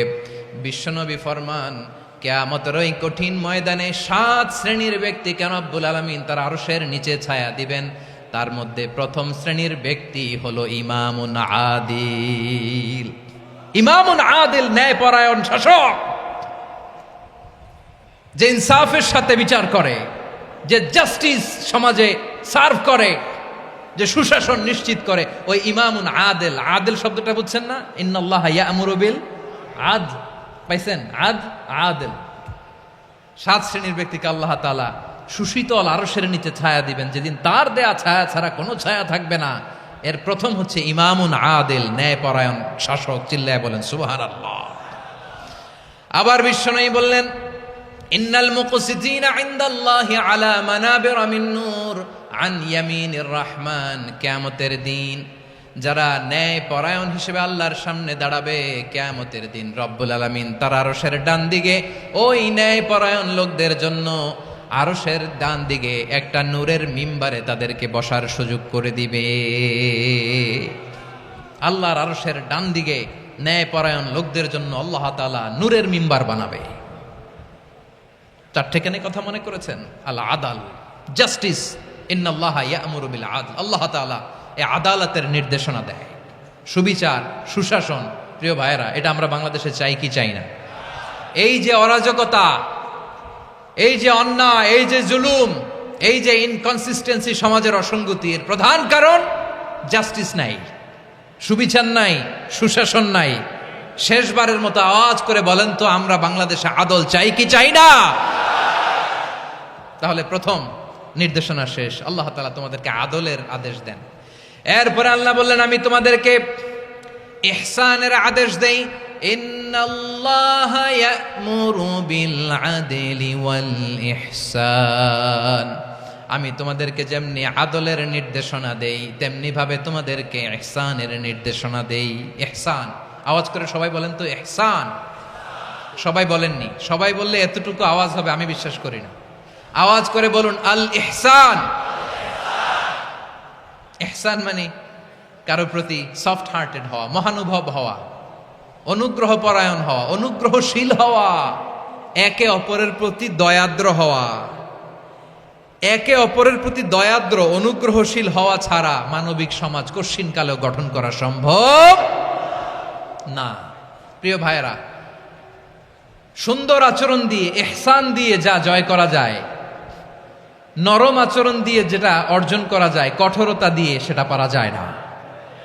বিষ্ণু ঈসা ইসলাম ইহসান দিয়ে, কোমল আচরণ দিয়ে, তার অনুগ্রহ দিয়ে তিনি অনেক কাফিরের হৃদয়কে জয় করে ফেলেছেন। সাইয়েদনা সুমামা ইবনে উসাল রাদিয়াল্লাহু তাআলা আনহুর কথা মনে পড়ে যায়। তিনি ছিলেন ইয়ামামার বাদশা। মদিনাতে বিশ্বনবীকে হত্যা করার নিয়তে এসেছিলেন। গোপনে গোপনে বিশ্বনবীকে হত্যা করে আবার ইয়ামামাতে তিনি ফিরে যাবেন। কিন্তু কি অবাক করা কাণ্ড, হত্যা করতে পারে নাই, সাহাবাদের হাতে তিনি ধরা পড়ে গেলেন। সাইয়েদনা সুমামা ইবনে উসাল রাদিয়াল্লাহু তাআলা আনহু হত্যার নিয়তে আসলেন, কিন্তু হত্যা করতে পারলেন না। সাহাবারা ওনাকে ধরে ফেললেন, ধরে মসজিদে নববীর পিলারের মধ্যে বেঁধে রাখলেন। সুমামা ইবনে উসাল, সিরাত থেকে শোনেন, সিরাত থেকে শোনাচ্ছি। রাদিয়াল্লাহু তাআলা আনহু ইয়ামামার অধিপতি ছিলেন। ইয়ামামা বিশ্বনবীকে হত্যার জন্য আসছেন, ধরা পড়ে গেছেন, এখন মসজিদে নববীতে বেঁধে রাখছে, তার মানে বন্দী। এখন স্ট্যাটাস কি? বন্দী, ক্যাপটিভ। তো বিষ্ণু ঈসা ইসলাম সাহাবাদেরকে বললেন, তার খোঁজ খবর নিও, সুমামা ইবনে উসালের খোঁজ খবর নিও। সাহাবার বলেন, ইয়া রাসূলুল্লাহ, আপনাকে হত্যা করতে এসেছে, তার তো কঠিন ক্যাপিটাল পানিশমেন্ট হওয়া দরকার, কঠিন শাস্তি হওয়া দরকার। বিশ্বনবী বললেন, না, আমি যেটা জানি তোমরা সেটা জানো না, তোমরা সুমামার সাথে ভালো আচরণ করো। বিশ্বনবী সুমামার কাছে গেলেন। প্রথম দিন যে তিনি কালেমার দাওয়াত দিলেন, ইমানের দাওয়াত দিলেন, ইসলামের দাওয়াত দিলেন, রিসালাতের দাওয়াত দিলেন, আখিরাতের দাওয়াত দিলেন। পরের দিন যে বিশ্বনবী সালাতের দাওয়াত দিলেন, যাকাতের দাওয়াত দিলেন, ইসলাম কি, কিভাবে, কেমন করে পালন করতে হয় চমৎকার আর্টিকুলেট করতে শুরু করলেন। তন্ময় হয়ে সুমামা ইবনে উসাল রাদিয়াল্লাহু তাআলা আনহু বিশ্বনবীর কথাগুলো শুনতে আরম্ভ করলো। একদিন নয়, 2 দিন নয়, টানা 3 দিন বিশ্বনবী সুমামার কাছে ইসলামকে প্রেজেন্ট করেছেন, উপস্থাপন করেছেন। আওয়াজ করে বলেন কয় দিন? 3 দিন। 3 দিন মসজিদে নববীতে বাধা। আর সাহাবীদেরকে বললেন তার খোঁজ খবর নিও, তোমরা যে রুটি বানাও এর মধ্যে সবচেয়ে ভালো আটার রুটিটা তারে দিও, সবচেয়ে রিফাইন্ড খেজুর যেটা পিওর খেজুর এটা তারে দিও। আর বিশ্বনবী নিজের উট থেকে দুধ দহন করে ওনার বাড়ির এক কর্মচারীকে বলেছেন দুধ দহন করে সুমামার জন্য নিয়ে যেও। সুবহানাল্লাহ পড়বেন না? সবাই তো অবাক, ইয়ামামা থেকে আসছে নবীকে হত্যা করতে, বিশ্বনবী দেখে তারে জামাই আদর করে, তাকে মজার মজার খাবার দিও, দুধ দিও, আদর আপ্যায়ন করো। 1 দিন নয়, 2 দিন নয়, টানা 3 দিন বিশ্বনবী এভাবে সুমামার কাছে যেয়ে ইসলামকে প্রেজেন্ট করতে আরম্ভ করলেন, ইসলামকে উপস্থাপন করতে শুরু করলেন। আর তাকে চমৎকার এন্টারটেইনমেন্ট আপ্যায়ন দিতে আরম্ভ করলেন। টানা 3 দিন যখন ইসলামের দ্য বিউটিজ অফ ইসলাম, ইসলামের সুমহান বাণী সৌন্দর্য তার কাছে উপস্থাপন শেষ, তাকে আপ্যায়ন শেষ, বিশ্বনবী বললেন সাহাবেদেরকে যাও এবার সুমামার হাতের পায়ের রশি দুটো খুলে দাও। তারা বললেন ইয়া রাসূলুল্লাহ কি বলেন আপনি, ও তো হত্যাকারী, সুযোগ পায় নাই, আপনারে মারতে পারে নাই, ছেড়ে দিলে আবার ও আপনার উপর তলোয়ার নিয়ে ঝাঁপিয়ে পড়বে। নবী এই সিদ্ধান্ত আপনি নিতে যাবেন না। বিশ্বনবী বললেন যেটা বলেছি সেটা করো, সুমামার রশিগুলো ছেড়ে দাও, সুমামার হাতে পায়ের রশিগুলো যে তোমরা খুলে দাও। সাহাবারা তর্ক জুড়ে দিলেন লা ইয়া রাসূলুল্লাহ এমনটা করবেন না, তো ভয়ঙ্কর ভয়ঙ্কর খুনি, কি জানি কি হয়ে যায়। বিশ্বনবী বললেন না, তার হাতে পায়ের রশিগুলো খুলে দাও।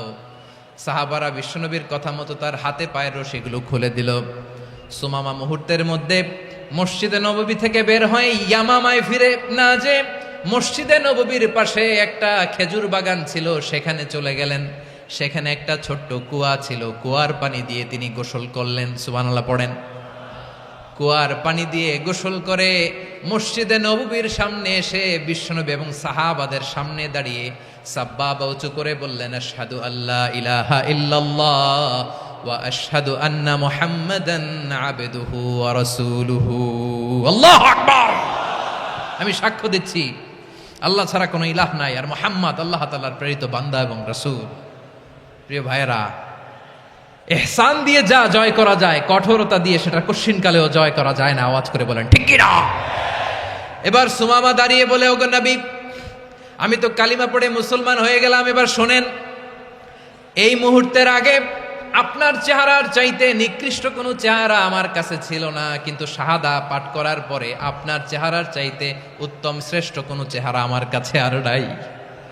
ও নবী, আজকের দিনের আগে ইসলাম ধর্মের চেয়ে নিকৃষ্ট অপছন্দনীয় কোনো ধর্ম আমার কাছে ছিল না, কিন্তু এই মুহূর্ত থেকে ইসলামের চেয়ে সেরা শ্রেষ্ঠ পছন্দনীয় কোনো ধর্ম আমার কাছে নাই। নবী গো, আজকের দিনের আগে মদিনার চাইতে অপছন্দনীয় নিকৃষ্ট কোনো শহর আমার কাছে ছিল না, কিন্তু এই মুহূর্তের পর থেকে মদিনার চাইতে কোনো শ্রেষ্ঠ শহর আমার জানা নাই।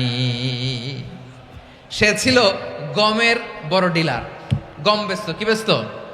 তার গম কিনে মক্কার লোকেরা রুটি খাইতো। সে ঘোষণা দিল আজকে থেকে মক্কাবাসীদের জন্য সব গম আমি হারাম করে দিলাম, মক্কাবাসী এখন না খেয়ে মরে। সুবহানাল্লাহ পড়বেন না? মক্কাবাসী বিশ্বনবীর কাছে আসলেন, এসে বললেন মুহাম্মদ, আমরা তো তোমার ভাই, তোমার চাচা, তোমার ভাতিজা, তোমার আত্মীয়, তুমি সুমামারে বলো সে যেন আবার গমের সাপ্লাই মক্কার জন্য অনুমতি দিয়ে দেয়। বিশ্বনবীর অনুমতি ক্রমে সুমামা আবার মক্কাতে গম পাঠাতে শুরু করলো। পড়েন সুবহানাল্লাহ। ইহসান, ইহসান দিয়ে আপনি যেটা জয় করতে পারবেন, you can win the heart of your enemies. ইহসান দিয়ে আপনি আপনার শত্রুর হৃদয়কে জয় করতে পারবেন। আওয়াজ করে বলেন ঠিক কি না? এজন্য আল্লাহ বললেন ওয়া আনফিকু ফি সাবিলিল্লাহি ওয়া লা তুলকু বিআইদিকুম ইলাত তাহলুকা ওয়া আহসিনু ইন্নাল্লাহা ইউহিব্বুল মুহসিনিন। তোমরা আল্লাহর রাস্তায় দান করবে আর নিজেরা নিজেদেরকে ধ্বংসের হাতে ঠেলে দিও না। তোমরা একে অপরের প্রতি ইহসান করবে, কারণ ইহসানকারীদেরকে আল্লাহ বড্ড ভালোবাসেন। সুবহানাল্লাহ পড়েন। আবার সূরা রহমানে আল্লাহ বললেন হাল জাযাউল ইহসানি ইল্লাল ইহসান ফাবিআইয়ি আলা, সবাই পড়েন ফাবিআইয়ি আলাই রাব্বিকুমা তুকাযযিবান। ইহসানের প্রতিদান হিসেবে ইহসানি হয়। বিশ্বনবী সুমামার প্রতি যেমন ইহসান করেছেন, সুমামাও ঠিক তেমন ইহসান ফিরিয়ে দিয়েছে। ঠিক কিনা বলেন? তাহলে এক নম্বরে হচ্ছে আদ, ন্যায় বিচার। দুই নম্বরে সবাই বলেন ইহসান, সদাচরণ। ইহসান দুই ধরনের প্রিয় ভাইরা, ইহসান ফিল ইবাদা, ইহসান ফিল মুআমালা। ইহসান ফিল ইবাদা হচ্ছে একাগ্র অনুভবে ইবাদতে ডুব দেওয়া, এর নাম ইবাদতের ইহসান। সুবহানাল্লাহ পড়ে। বিশ্বনবী বলেন ইহসান মানে কি জানো নাকি? হাদিসে জিবরিলে সাইয়েদনা জিবরিল আলাইহিস সালাম বিশ্বনবীকে বললেন আখবিরনি আনিল ইহসান। নবী আমাদেরকে বলেন ইহসান মানে কি? বিশ্বনবী বললেন আনতা আবুদাল্লাহা কাআন্নাকা তারাহু ফাইন লাম তাকুন তারাহু ফাইন্নাহু ইয়ারাক। ইহসান মানে হলো এমন ভাবে তুমি আল্লাহর সামনে নিজেকে উজাড় করে ইবাদত করবে, তুমি ভাববে তুমি আল্লাহকে দেখতে পাচ্ছ। আর এটা যদি ভাবা তোমার জন্য কঠিন হয়ে যায়, অন্তত এতটুকু তুমি ভাববা যে আল্লাহ তোমাকে দেখতে পাচ্ছেন। ঠিক কিনা বলেন? ও আমার বীর চট্টলার ভাইয়েরা, কেউ যেটা দেখে না সেটা দেখে কে? এই বিশ্বাস হৃদয়ের মধ্যে আছে? নামাজে যখন দাঁড়ান এই ফিলিংসটা আনা যাবে? হ্যাঁ, এশার সালাত তো এখনো হয় নাই না? আলোচনা শেষে এশার সালাত এখানে অনুষ্ঠিত হবে, তাই না? আচ্ছা বলুন তো, আমরা এশার সালাত পর্যন্ত বেঁচে থাকবো এই গ্যারান্টি আছে কার কার? হাত তোলেন। কয়েকজন হাত তুলছে পেছনে, না বুঝে তুলে ফেলছে। এশা পর্যন্ত যে আমরা হায়াত পাবো কোনো গ্যারান্টি আছে? সবাই আওয়াজ করে বলেন গ্যারান্টি আছে? গ্যারান্টি নাই। এই জন্য বিষ্ণু ইসলাম বলেছে এমন ভাবে নামাজে দাঁড়াও, ইবাদত করো, মনে করো হতে পারে এটাই আমার জীবনের শেষ নামাজ। পারফর্ম দ্য সালাহ as if this is your last and final prayer. এমন ভাবে সালাতে দাঁড়াও, ভাবো হতে পারে এটাই তোমার জীবনের শেষ নামাজ। এমন ভাবে নামাজে দাঁড়াও, ভাবো এটাই শেষ নামাজ। তাহলে নামাজে একাগ্রতা বাড়ায় দিবে কে? ফলে ইবাদতের ইহসান আমাদের অর্জিত হবে। আর মুআমালাতে ইহসান হলো, বিশ্বনবী বলেন ইন্নাল্লাহা তাবারাকা ওয়া তাআলা কাতাবাল ইহসানা আলা কুল্লি শাই ফাইদা কাতালতুম ফাআহসিনুল কিতলা ওয়া ইযা যাবাহতুম ফাআহসিনুয যাবহা ওয়ালিয়ুহিদ্দা আহাদুকুম শাফরাতাহু ওয়ালিয়ুরিহ যাবিহাতাহু। ইহসান দুই ধরনের। আওয়াজ করে বলতে হবে কয় ধরনের? সবাই বলুন আওয়াজ করে, কয় ধরনের? একটা হচ্ছে ইহসান ফিল ইবাদা, ইবাদতে ইহসান। ইবাদতে ইহসান কি? একাগ্র অনুভব দিয়ে ইবাদত করা, মন প্রাণ দিয়ে ইবাদত করা। আর মুআমালাতে ইহসান কি? সব কাজে, দৈনন্দিন কাজে, কর্মে, সামাজিক অ্যাক্টিভিটিতে কোমলতা প্রদর্শন করা, অনুগ্রহের সাথে সবকিছু করা।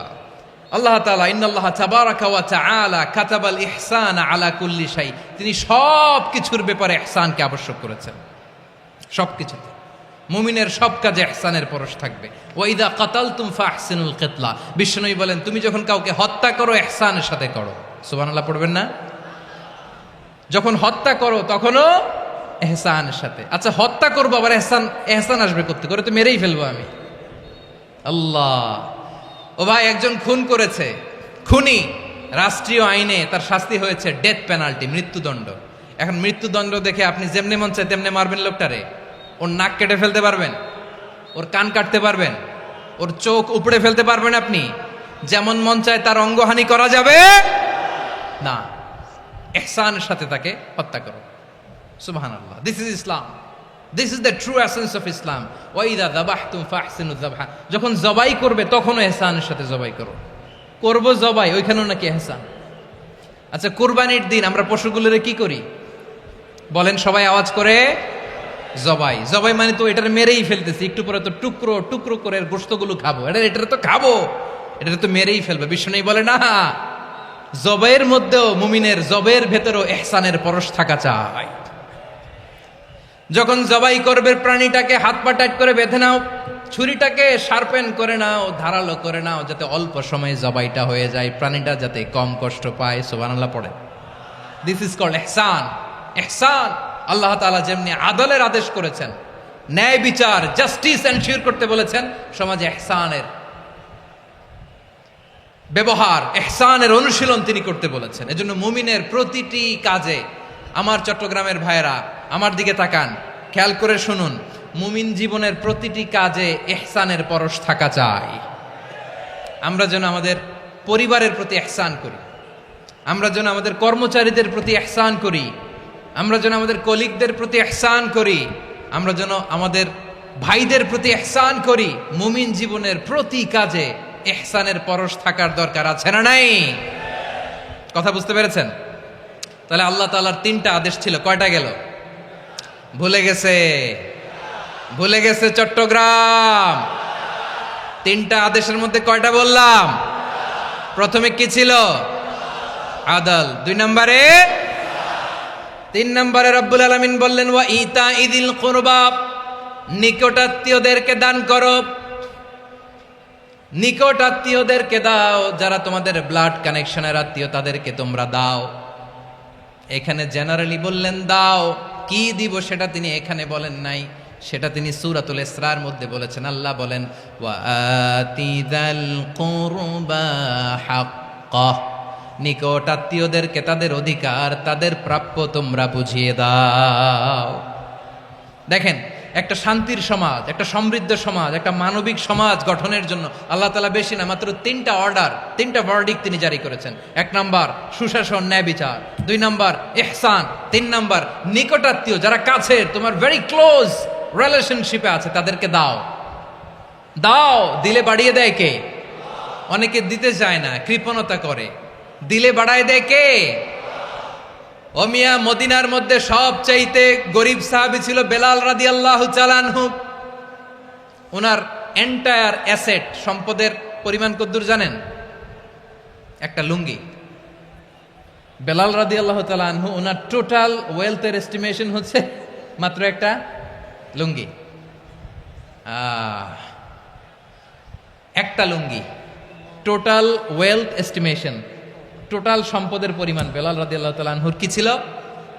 কথা বোঝে নাই বোধহয়, কি ছিল? ওই বেলাল রাদিয়াল্লাহু তাআলা আনহুকে বিষ্ণু ইসলাম বলেছেন আনফিক ইয়া বেলাল, ও বেলাল তুমিও দাও।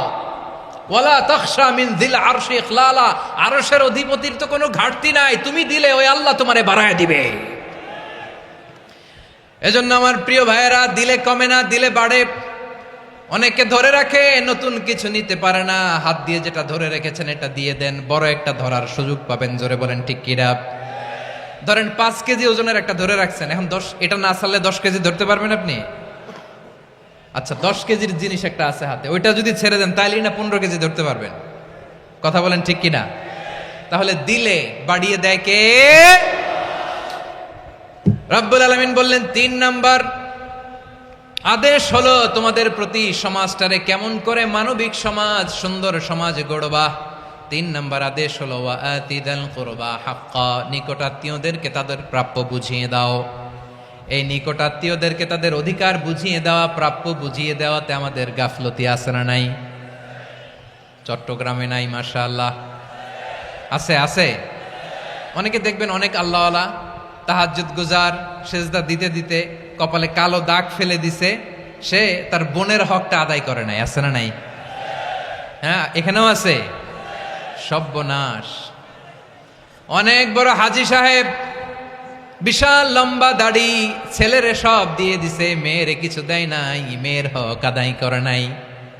আছে না নাই? এই হাজী সাহেবেরা, এই আল্লাহওয়ালারা কিয়ামতের ময়দানে আটকে যাবে। আপনি অন্যের অধিকার নষ্ট করেছেন, তাদের রাইটসকে ভায়োলেট করেছেন।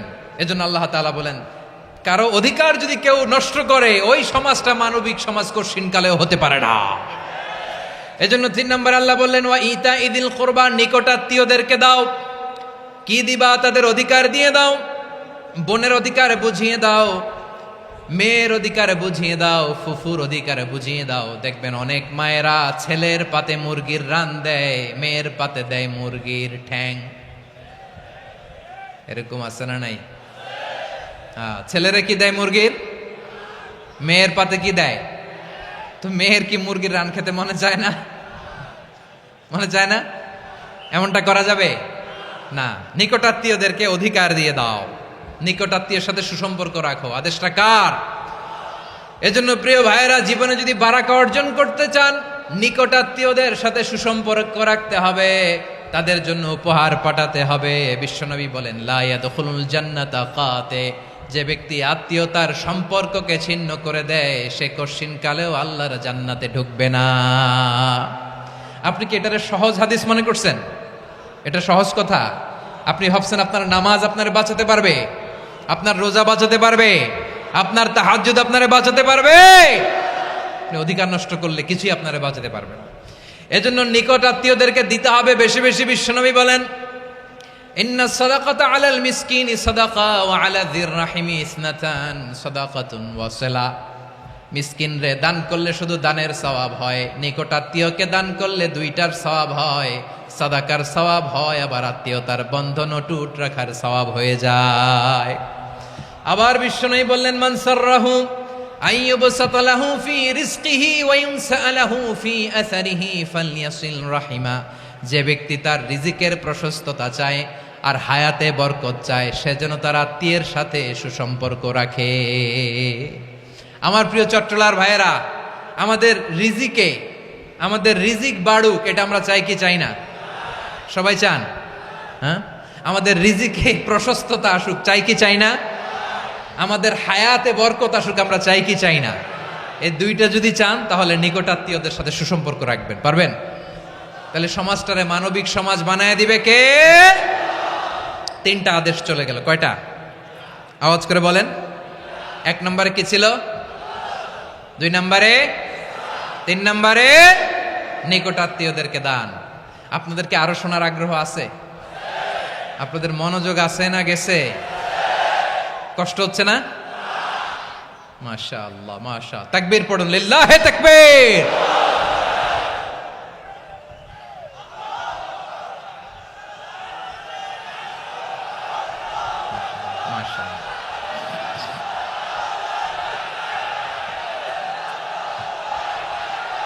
আমার প্রিয় ভাইয়েরা,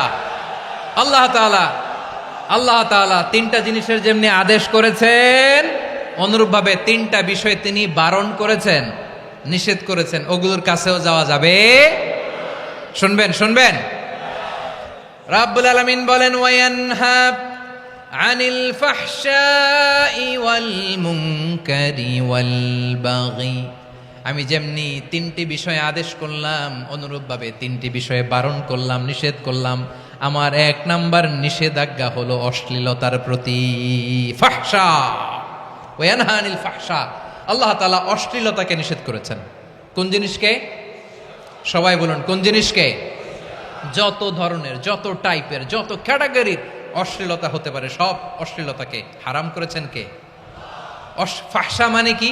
কথায়, কাজে, আচরণে, কমেন্ট, ফেসবুকের কমেন্টসে যত ধরনের নোংরামো আছে, যত ধরনের অশ্লীলতা আছে, এটাকে আরবিতে বলে ফাহশা।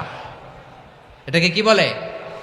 রাব্বুল আলামিন বলেন, কুল ইন্নামা হাররামা রাব্বিয়াল ফাওয়াহিশা মা যাহারা মিনহা ওয়া মা বাতান। ও নবী, আপনি বলে দেন, আমার রব প্রকাশ্য অপ্রকাশ্য, স্পষ্ট কিংবা অস্পষ্ট, দৃশ্যমান কিংবা অদৃশ্যমান সব অশ্লীলতাকে হারাম করেছেন। সব ধরনের অশ্লীলতা হারাম, সব ধরনের। আল্লাহ তাআলা আমাদেরকে অশ্লীলতা থেকে বাঁচায়, অশ্লীলতা থেকে তিনি আমাদেরকে হেফাজত করুক। পড়েন আমিন। এবার বলেন, আমাদের সমাজে অশ্লীলতা আছে না নাই? চট্টগ্রামে নাই? আমি কই নাই, ওনারা বলে আছে। দেখছেন, আমি সামহাও বাঁচায় দেওয়ার ট্রাই করতেছি, ওনারা বলে আছে। অশ্লীলতা নানা ভাবে, নানা নামে, নানা মোড়কে আমাদের সমাজে আছে না নাই? সংস্কৃতির নামে, ফ্যাশনের নামে, বিনোদনের নামে, উপন্যাসের নামে, কনসার্টের নামে অশ্লীলতা আছে না নাই? আপনি দেখেছেন কনসার্টগুলোর অবস্থা? এই যে আতিফ আসলাম যে আসছে আমাদের দেশে, তারপর কে কে আসছে, আমাদের তরুণ তরুণীরা, আমাদের যুবক যুবতীরা, আমাদের জেনজিরা, কি অবস্থা ওইখানে? হ্যাঁ, কি অবস্থা? কে বাঁচাবে ওদের? কে রক্ষা করবে ওদের ইমানের, ওদের চরিত্রের হেফাজতের গ্যারান্টি কে দিবে? কনসার্টের নামে অশ্লীলতা আছে না নাই? ছেলে মেয়ে একে অপরকে জড়ায় ধরতেছে, একে অপরকে চুমু খাচ্ছে প্রকাশ্যে, দিবালোকে, গণমানুষের সামনে। আল্লাহ তাআলা এই অশ্লীলতা থেকে আমাদেরকে বেঁচে থাকতে বলেছেন, বেঁচে থাকতে বলেছেন। রূপালী জগতের নামে অশ্লীলতা আছে না নাই? এই টার্মটা আপনারা জানেন না? রূপালী জগৎ কি জগৎ? আসলে কি রূপালী জগৎ না অন্ধকার জগৎ? আমার বোনেরা, আপনাদেরকে যে কি বলে তারা বুঝায়, রূপালী জগৎ শুনেই আপনি ভরকে যাবেন না। রূপালী জগতে যে নারী যত বেশি উলঙ্গ সে নাকি তত বেশি সাহসী। জানেন, বলে এটা একটা সাহসী নারী, খুব সাহসী পদক্ষেপ তার। যত বেশি শরীর থেকে কাপড় নামাতে পারবে, যত বেশি বস্ত্রহীন হয়ে নিজেকে প্রেজেন্ট করতে পারবে, সে নাকি তত বেশি সাহসী। আমার চট্টলার ভাইয়েরা, শয়তানের প্রথমে এজেন্ডা ছিল বনি আদমকে বস্ত্রহীন করা। সে আদম এবং হাওয়া আলাইহিস সালামকে নিষিদ্ধ গাছের ফল খাইয়ে তাদেরকে বস্ত্রহীন করেছে। এই জামিনেও সে আমাদেরকে বস্ত্রহীন করতে চাইবে। এই রূপালী জগতের নামে তারা এটা করে। আমার প্রিয় বোনেরা, আপনি জানেন না আপনার দাম কত। ওরা আপনাদেরকে বিজ্ঞাপনের সস্তা পণ্য বানাতে চায়। ওরা আপনাদেরকে ওদের ভোগের লিপসার টুলস বানাতে চায়। ওরা আপনাদেরকে দিয়ে ওদের খায়েশ পূরণ করতে চায়।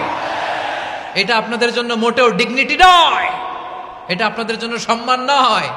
আপনার সম্মান শালীনতায়, আপনার সম্মান হেজাবে, আপনার সম্মান ভদ্রতায়, আপনার সম্মান আপনার ডিসেন্ট পোশাকে। পোশাক বলে দেয় এই নারীটা ভদ্র না অভদ্র। পোশাক বলে দেয় এই মেয়েটা কোন ঘরের মেয়ে। আওয়াজ করে বলেন ঠিক কিনা? আপনি জানেন না, আপনার এই সস্তা পণ্য বানায়, ভোগের পণ্য, বিলবোর্ডে আপনাকে উলঙ্গ করে উপস্থাপন করে। এই অশ্লীলতার সাথে ইসলামের কোনো সম্পর্ক। এজন্য আল্লাহ বলেন, আমি অশ্লীলতাকে হারাম করেছি। অশ্লীলতাকে হারাম করার প্রথম কারণ হলো এর মাধ্যমে মানবতাকে অপমানিত করা হয়। কারণ মানুষের সম্মান মানুষের পোশাকে। মানুষ যখন পোশাকহীন হয়ে যায়, বস্ত্রহীন হয়ে যায়, তার সম্মান কমে যায়। ঠিক কিনা?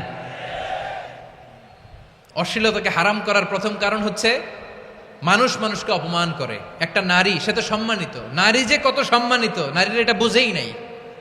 বিশ্বনবী বলেন, আর দুনিয়া কুল্লুহা মাতা ওয়া খায়রু মাতা'আদ দুনিয়া আল মারআতুস সালিহা। আমার বোনেরা, 5টা প্যান্ডেলে আপনারা এলইডিতে আমার আলোচনা শুনছেন, আমি জানি। আপনাদের এই গর্ভ যে কত দামি আপনি জানেন না।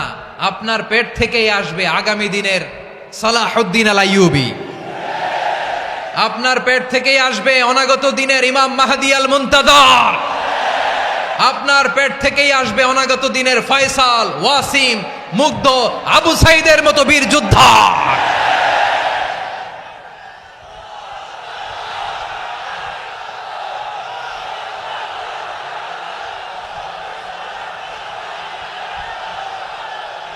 আমার প্রিয় বোনেরা, আমার প্রিয় বোনেরা, বিশ্বনবীর কথার ওজন খেয়াল করেন। আর দুনিয়া কুল্লুহা মাতা ওয়া খায়রু মাতা'আদ দুনিয়া আল মারআতুস সালিহা। দুনিয়ার সবকিছুই অ্যাসেট, এর মধ্যে সবচেয়ে দামি অ্যাসেট নেককার নারী। আপনার গর্ভ যে কত দামি আপনি জানেন না। নিজের সময়টাকে কাজে লাগান, কোরআন পড়েন, সুন্নাহ পড়েন। আপনার অনেক দায়িত্ব ঘরে। You are the MD of your family. একটা family it's a very big institution. পরিবার একটা অনেক বড় প্রতিষ্ঠান। And you are the MD of your institution. আপনি এই পরিবারের MD, managing director of your family. এখানে আপনার কত দায়িত্ব। আপনি ছেলে মেয়েদেরকে তারবিয়া করবেন। আপনি আপনার স্বামীর জন্য ঘরটারে জান্নাতের নীর বানাবেন। আপনার জন্য জান্নাতের ডুপ্লেক্স বাড়ি ওইখানে তৈরি করে রাখবে কে? আপনি যে কত দামি আপনি জানেন না। নারীদেরকে আল্লাহ বানিয়েছেন উচ্চতর করে, নিম্নতর নয়। নারীদেরকে ছোট্ট জিনিস দিলে এটারে বড় করে দেয়। নারীদেরকে ভ্রূণ দিলে, শুক্রাণু দিলে নারী এটারে বাচ্চা হিসেবে উপহার দেয়। ঠিক কিনা? বিয়ের মাধ্যমে স্বামী যখন তার শুক্রাণু তার স্ত্রীকে উপহার দেয়, স্ত্রী রিটার্নে কি উপহার দেয়? ফুল ফর্ম বেবি, মানব সন্তান। দেখছেন, আপনি দিলেন একটুক, উনি দিছে বিশাল। আপনি যদি নারীকে বাজার এনে দেন, নারী এটাকে সুস্বাদু খাবারে রূপান্তর করে দেয়। আপনি তাকে একটা মুচকি হাসি দিয়ে দেন, সে তার কলিজা দিয়ে দেয়। কিন্তু যদি আপনি তার মনে কষ্ট দেন, সে আপনার জীবনকে জাহান্নাম বানায়া দেয়। খবর আছে, নারীর মন বুঝতে পারলে নেয়ামত, বুঝতে না পারলে কিয়ামত। ঠিক কিনা বলেন? আমার প্রিয় বোনেরা, আপনি যে কত দামি আপনি জানেন না, জানেন না আপনি কত দামি, অনেক দামি আপনি।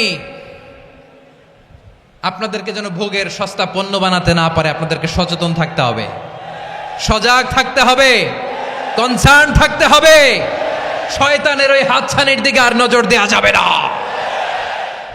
তাহলে কেন আল্লাহ তাআলা এই ফাহশা অশ্লীলতাকে হারাম করলেন? এক নাম্বার, এতে হিউম্যান ডিগনিটি কমে। দুই নাম্বার, এতে মানুষের অধিকার নষ্ট হয়।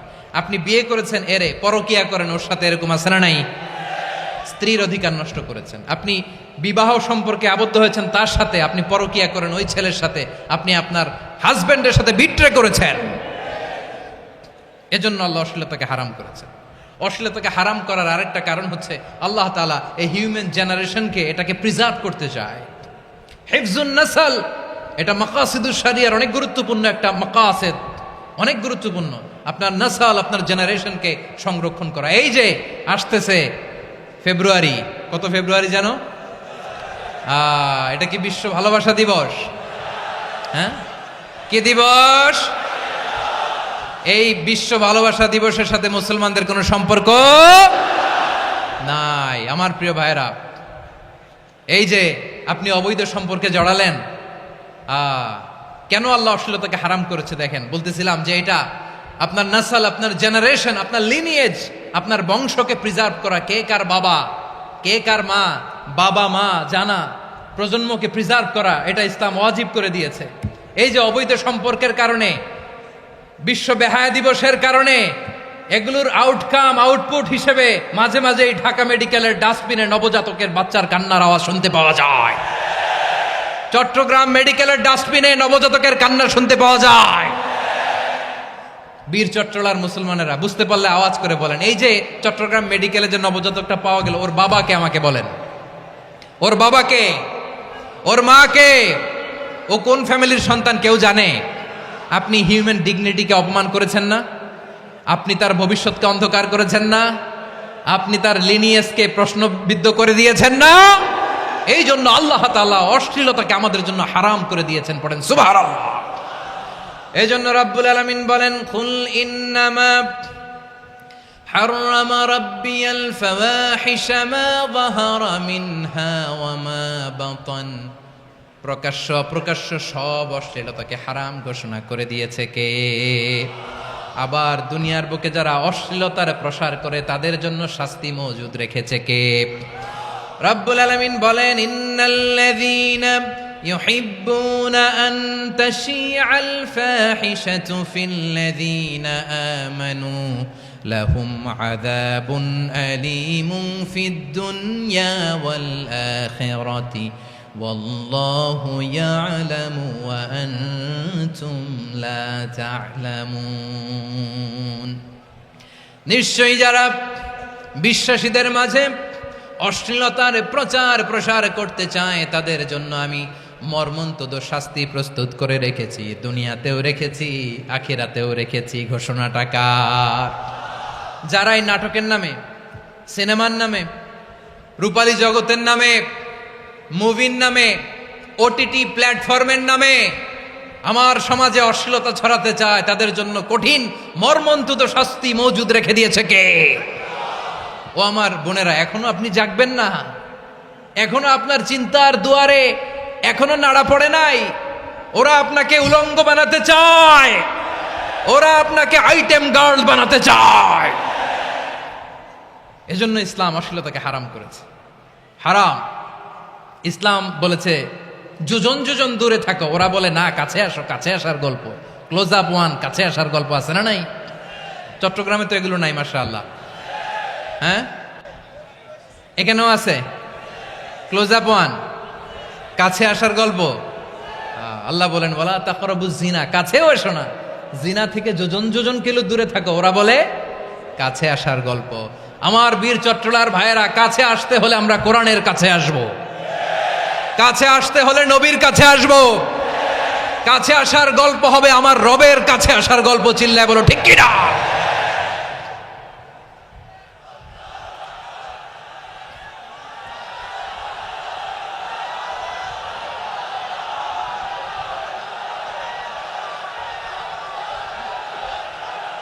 বসুন বসুন আমার ভাইয়েরা।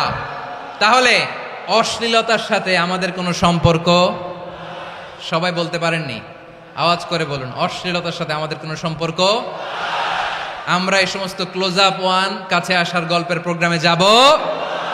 আমরা কোন ধরনের অশ্লীল কন্টেন্ট সোশ্যাল মিডিয়ায়, টিভিতে দেখব? কি যুগ যে আমরা কাটাচ্ছি আপনি কল্পনা করতে পারবেন না। পর্ন ইন্ডাস্ট্রি, নারী পুরুষের বস্ত্রহীন যুগল দৃশ্য, এটাকে দিয়ে ওরা কোটি ডলারের ইন্ডাস্ট্রি বানিয়েছে। পুরো মানব ইতিহাসে এরকম জঘন্য সময় মানব ইতিহাস পার করে নাই। পর্ন এটা ইন্ডাস্ট্রি হয়ে গেছে। আমাদের এই যুবকগুলো, জেনজিগুলো, ওদের চরিত্র বাঁচাবে কি করে? কেমন করে হেফাজত করবে ওদের এই মূল্যবান চরিত্র? আমার প্রিয় ভাইয়েরা, এই অশ্লীলতার দ্য লেটেস্ট ভার্সন হচ্ছে LGBTQ, শরীফ থেকে শরীফা। শুনছেন আপনারা? দেখতে পুরুষ, আসলেই পুরুষ, সুস্থ একজন পুরুষ, 4 সন্তানের বাবা, বলে আমি মনে মনে নারী।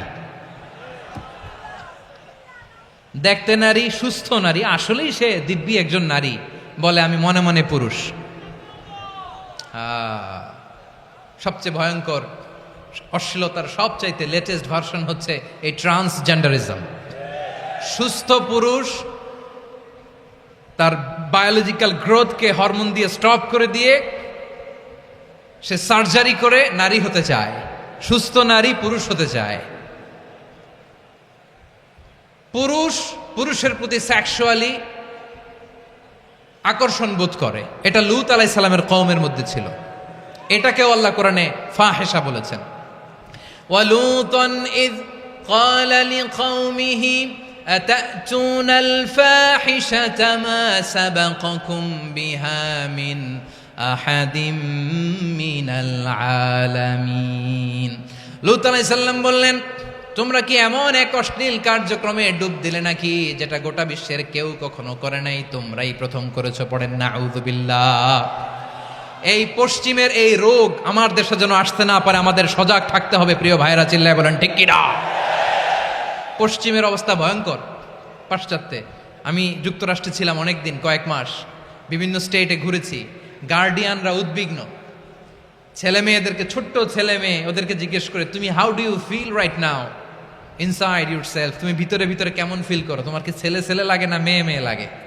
আচ্ছা বলেন, এই ছোট্ট বাচ্চাটা ওকে এগুলো জেন্ডার অ্যাসাইনমেন্ট বলতে এগুলো কিছু বুঝে? এইভাবে মিসগাইড করা হচ্ছে। কৌতূহল বশত ছোট্ট ছেলে যদি বলে আমার তো মেয়ে মেয়ে লাগে, তখন বলে যে না তুমি মেয়ে, ছেলে না।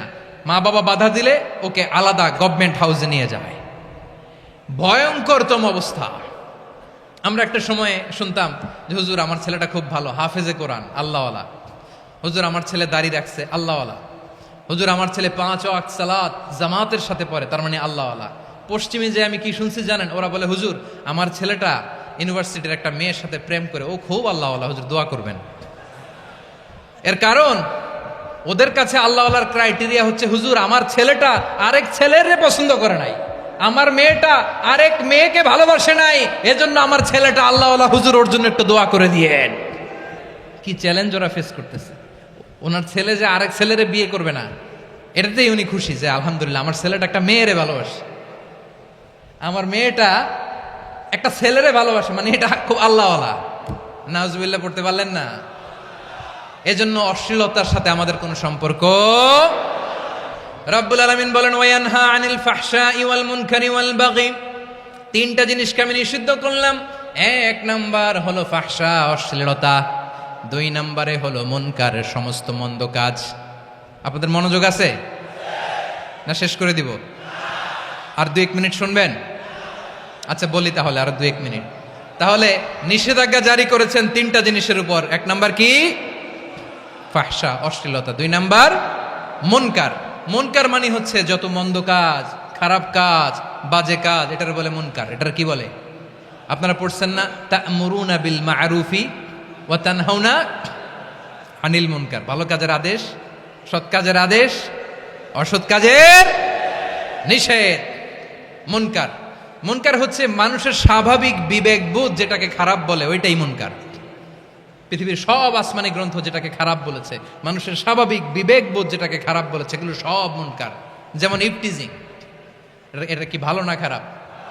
মজুদদারি, খাদ্যে ভেজাল দেওয়া, ওজনে কম দেওয়া, মাছে ফরমালিন মিশানো, চাঁদাবাজি, টেন্ডারবাজি, দখলবাজি, এগুলো আমাদের স্বাভাবিক বিবেকেই বলে এগুলো খারাপ, এগুলো হচ্ছে মুনকার। আল্লাহ তাআলা এই মুনকার থেকে আমাদেরকে বেঁচে থাকতে বলেন, আর শয়তান এই মুনকারের প্রতি আমাদেরকে উদ্বুদ্ধ করে। আল্লাহ তাআলা বললেন, ইয়া আইয়ুহাল্লাযীনা আমানু লা তাত্তাবিউ খুতুওয়াতিশ শাইতান ومن يتبع خطوات الشيطان فإنه يأمر بالفحشاء والمنكر। আল্লাহ বললেন, আমার গোলামেরা শোনো শোনো, ও আমার বিশ্বাসী বান্দারা খবরদার, তোমরা কশিনকালেও শয়তানের পদাঙ্ক অনুসরণ করবে না, কারণ শয়তান তোমাদেরকে অশ্লীলতা এবং মন্দ কাজের দিকে উদ্বুদ্ধ করে। আমাদের কাজ হচ্ছে শয়তান আমাদেরকে যেদিকে নিতে চায় আমরা তার উল্টা দিকে যাব, ঠিক কিনা বলেন? শয়তান এই মন্দ কাজকে আমাদের কাছে বিউটিফাই করে, চাকচিক্যময় করে আমাদের সামনে উপস্থাপন করে। এজন্য আল্লাহ বলেন, মুনকারকে থামাতে হবে, মুনকার প্রতিরোধ করতে হবে। মুনকার প্রতিরোধের দায়িত্ব শুধু আমাদের নাকি? শুধু আপনার খতিব সাহেবের, ইমাম সাহেবের, নাকি মুসলিম উম্মার সবার? আওয়াজ করে বলুন, মুনকার অসৎ কাজ প্রতিরোধের দায়িত্ব কার? রাব্বুল আলামিন বলেন, কুনতুম খায়রা উম্মাতিন উখরিজাত লিন-নাসি তা'মুরুনা বিল মা'রুফি ওয়া তানহাউনা আনিল মুনকার। তোমাদেরকে শ্রেষ্ঠ জাতি করে জমিনের মধ্যে আবির্ভূত করা হয়েছে, যাতে করে তোমরা জমিনের ভেতরে সৎ কাজের আদেশ করতে পারো আর অসৎ কাজের নিষেধ করতে পারো। উম্মাহ কুনতুম খায়রা, তাহলে গোটা উম্মার দায়িত্ব, এটা বুঝতে পারছেন তো? আচ্ছা, আরো নিচে আসেন। এরপরে আল্লাহ বললেন, শুধু উম্মাহ না, এই জমিনের রাজত্ব আমি যাদের হাতে দেই, এই জমিনের মালিক আমি যাদেরকে বানিয়ে দেই, যাদেরকে আমি সরকারের দায়িত্ব দেই, তাদেরকেও মুনকার প্রতিরোধের দায়িত্ব দিয়েছে কে? আল্লাহ বলেন, যারা ক্ষমতার মসনদে বসেছে তাদেরকে 4 দফা কর্মসূচি আমি আল্লাহ দিলাম। আওয়াজ করে বলেন, কয় দফা? আল্লাহ বলেন, আল্লাযীনা ইম্মাক্কান্নাহুম ফিল আরদি আকামুস সালাতা ওয়া আতাউয যাকাতা ওয়া আমারু বিল মা'রুফি ওয়া নাহাউ আনিল মুনকার ওয়ালিল্লাহি আকিবাতুল উমুর। যারা এই জমিনের উত্তরাধিকার হয়েছ তারা 4 দফা কর্মসূচি নিয়ে সামনে আগাবা। সালাত কায়েম করবা, যাকাত আদায় করবা, সৎ কাজের আদেশ দিবা, অসৎ কাজ থেকে মুনকার প্রতিরোধ করবা। আদেশটা কার? আমার প্রিয় চট্টলার ভাইয়েরা, পুরো উম্মার দায়িত্ব মুনকার প্রতিরোধ করা, সরকার প্রধানের দায়িত্ব মুনকার প্রতিরোধ করা। এরপর আল্লাহ বলেন, প্রতিটা ফ্যামিলির যিনি প্রধান সিইও বাবা, প্রত্যেক বাবারও দায়িত্ব এই মুনকার প্রতিরোধ করা। আওয়াজ করে বলেন, ঠিক কিনা? যেমনটি সাইয়েদনা লোকমান আলাইহিস সালাম ওনার কলিজার টুকরা সন্তানকে আদেশ করেছেন, ইয়া বুনাইয়া আকিমিস সালাতা ওয়া'মুর বিল মা'রুফি ওয়ানহা আনিল মুনকার। পড়েন সুবহানাল্লাহ। বাবা ছেলেকে সবক দিচ্ছে। কে সবক দিচ্ছে? কাকে? লোকমান আলাইহিস সালাম ছেলেকে বলতেছে, ওরে আমার কলিজার টুকরা সন্তান, ওরে আমার বাছা, নামাজ কায়েম করবা, সৎ কাজের আদেশ দিবা, আর মুনকার প্রতিরোধ করবা, অসৎ কাজ, সমাজ থেকে খারাপ কাজকে ঝেঁটে বিদায় করে দিবা। তাহলে দেখেন, আমি স্টেপ বাই স্টেপ নামলাম। পুরা উম্মার দায়িত্ব, জমিনের উত্তরাধিকারী আল্লাহ যাদেরকে বানিয়েছেন সরকার, তাদের দায়িত্ব, প্রতিটি ফ্যামিলির প্রধানের দায়িত্ব। এরপরে বিশ্বনবী বলেন, সচেতন প্রতিটি মুসলিমের দায়িত্ব সমাজ থেকে মুনকারকে উৎখাত করা। বিশ্বনবী বলেছেন, মান রাআ মিনকুম মুনকারান ফালিয়ুগাইয়িরহু বিয়াদিহি ফাইন লাম ইয়াস্তাতি ফাবিলিসানিহি ওয়া ইন লাম ইয়াস্তাতি ফাবিকলবিহি ওয়া যালিকা আযআফুল ঈমান। সমাজে যে মুনকার দেখবে, খারাপ কাজ দেখবে, সে যেন হাত দিয়ে সেটাকে থামায়। কি দিয়ে? আপনাদের তো হাত নাই না? হাত আছে, হাত আছে। ওরা যেই হাত দিয়ে অন্যায় করে ওইটা প্রতিরোধের জন্য আমাদেরও হাত আছে না নাই? থামাতে হবে, থামাতে হবে।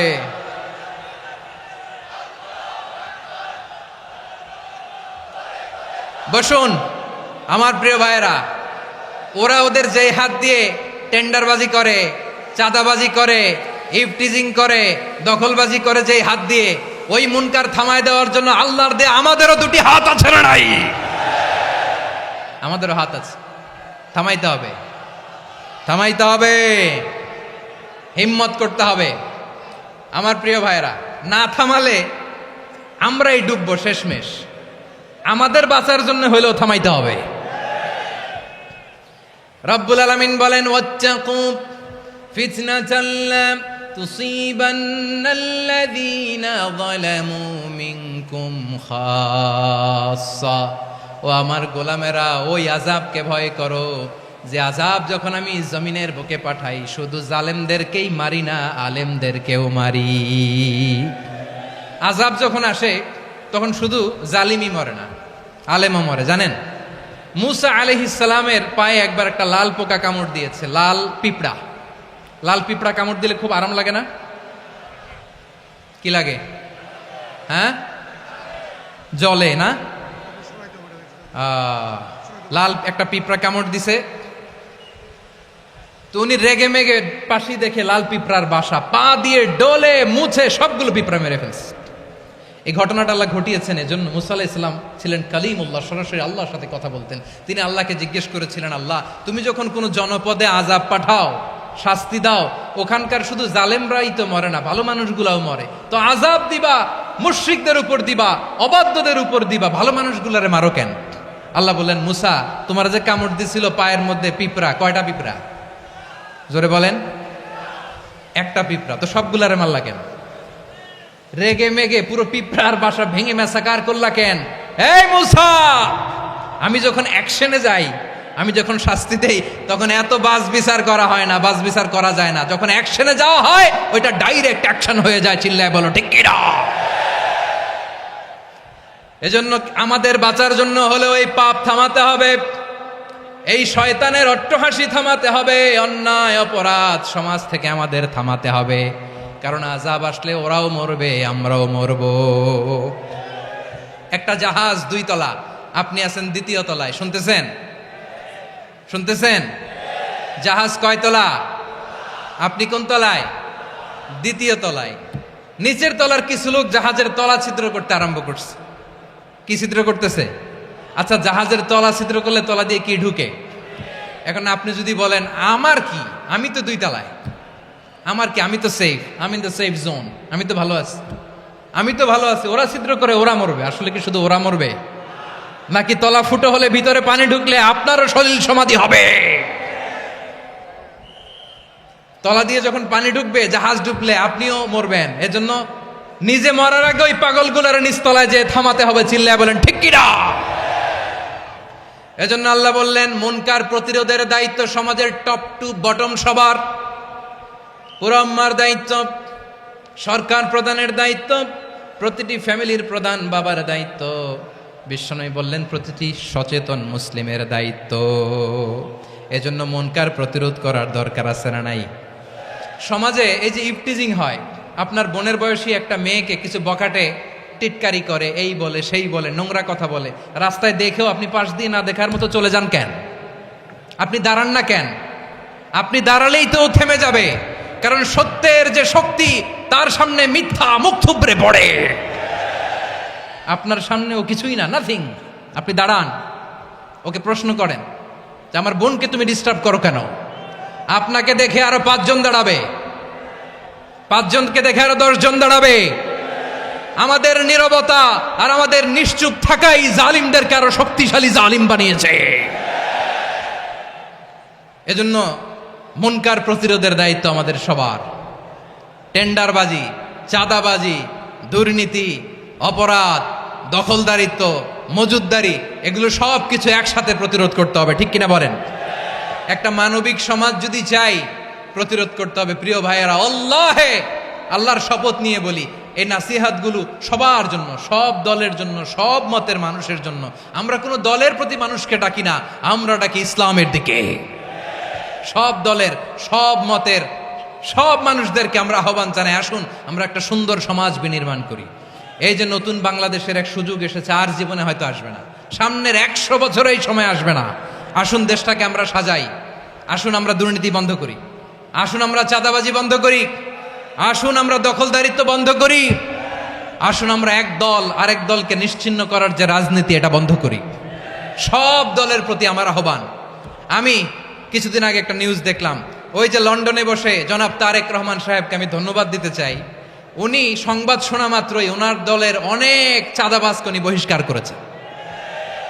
I do appreciate. প্রতিটি দলের এরকম ইনিশিয়েটিভ নেওয়ার দরকার আছে না নাই? যে কোনো দলে এই প্র্যাকটিসটা থাকার দরকার আছে না নাই? চাঁদাবাজদের সাথে আপনারা নিজেদেরকে মুক্ত ঘোষণা করবেন যে এরা আমার দলের কর্মী হতে পারে না। আমরা চাঁদাবাজ মুক্ত বাংলাদেশ চাই, জুলুম মুক্ত বাংলাদেশ চাই, ফ্যাসিজম মুক্ত বাংলাদেশ চাই, গুণ খুন খারাপি মুক্ত বাংলাদেশ চাই। আমরা নতুন ভোরের বাংলাদেশ চাই।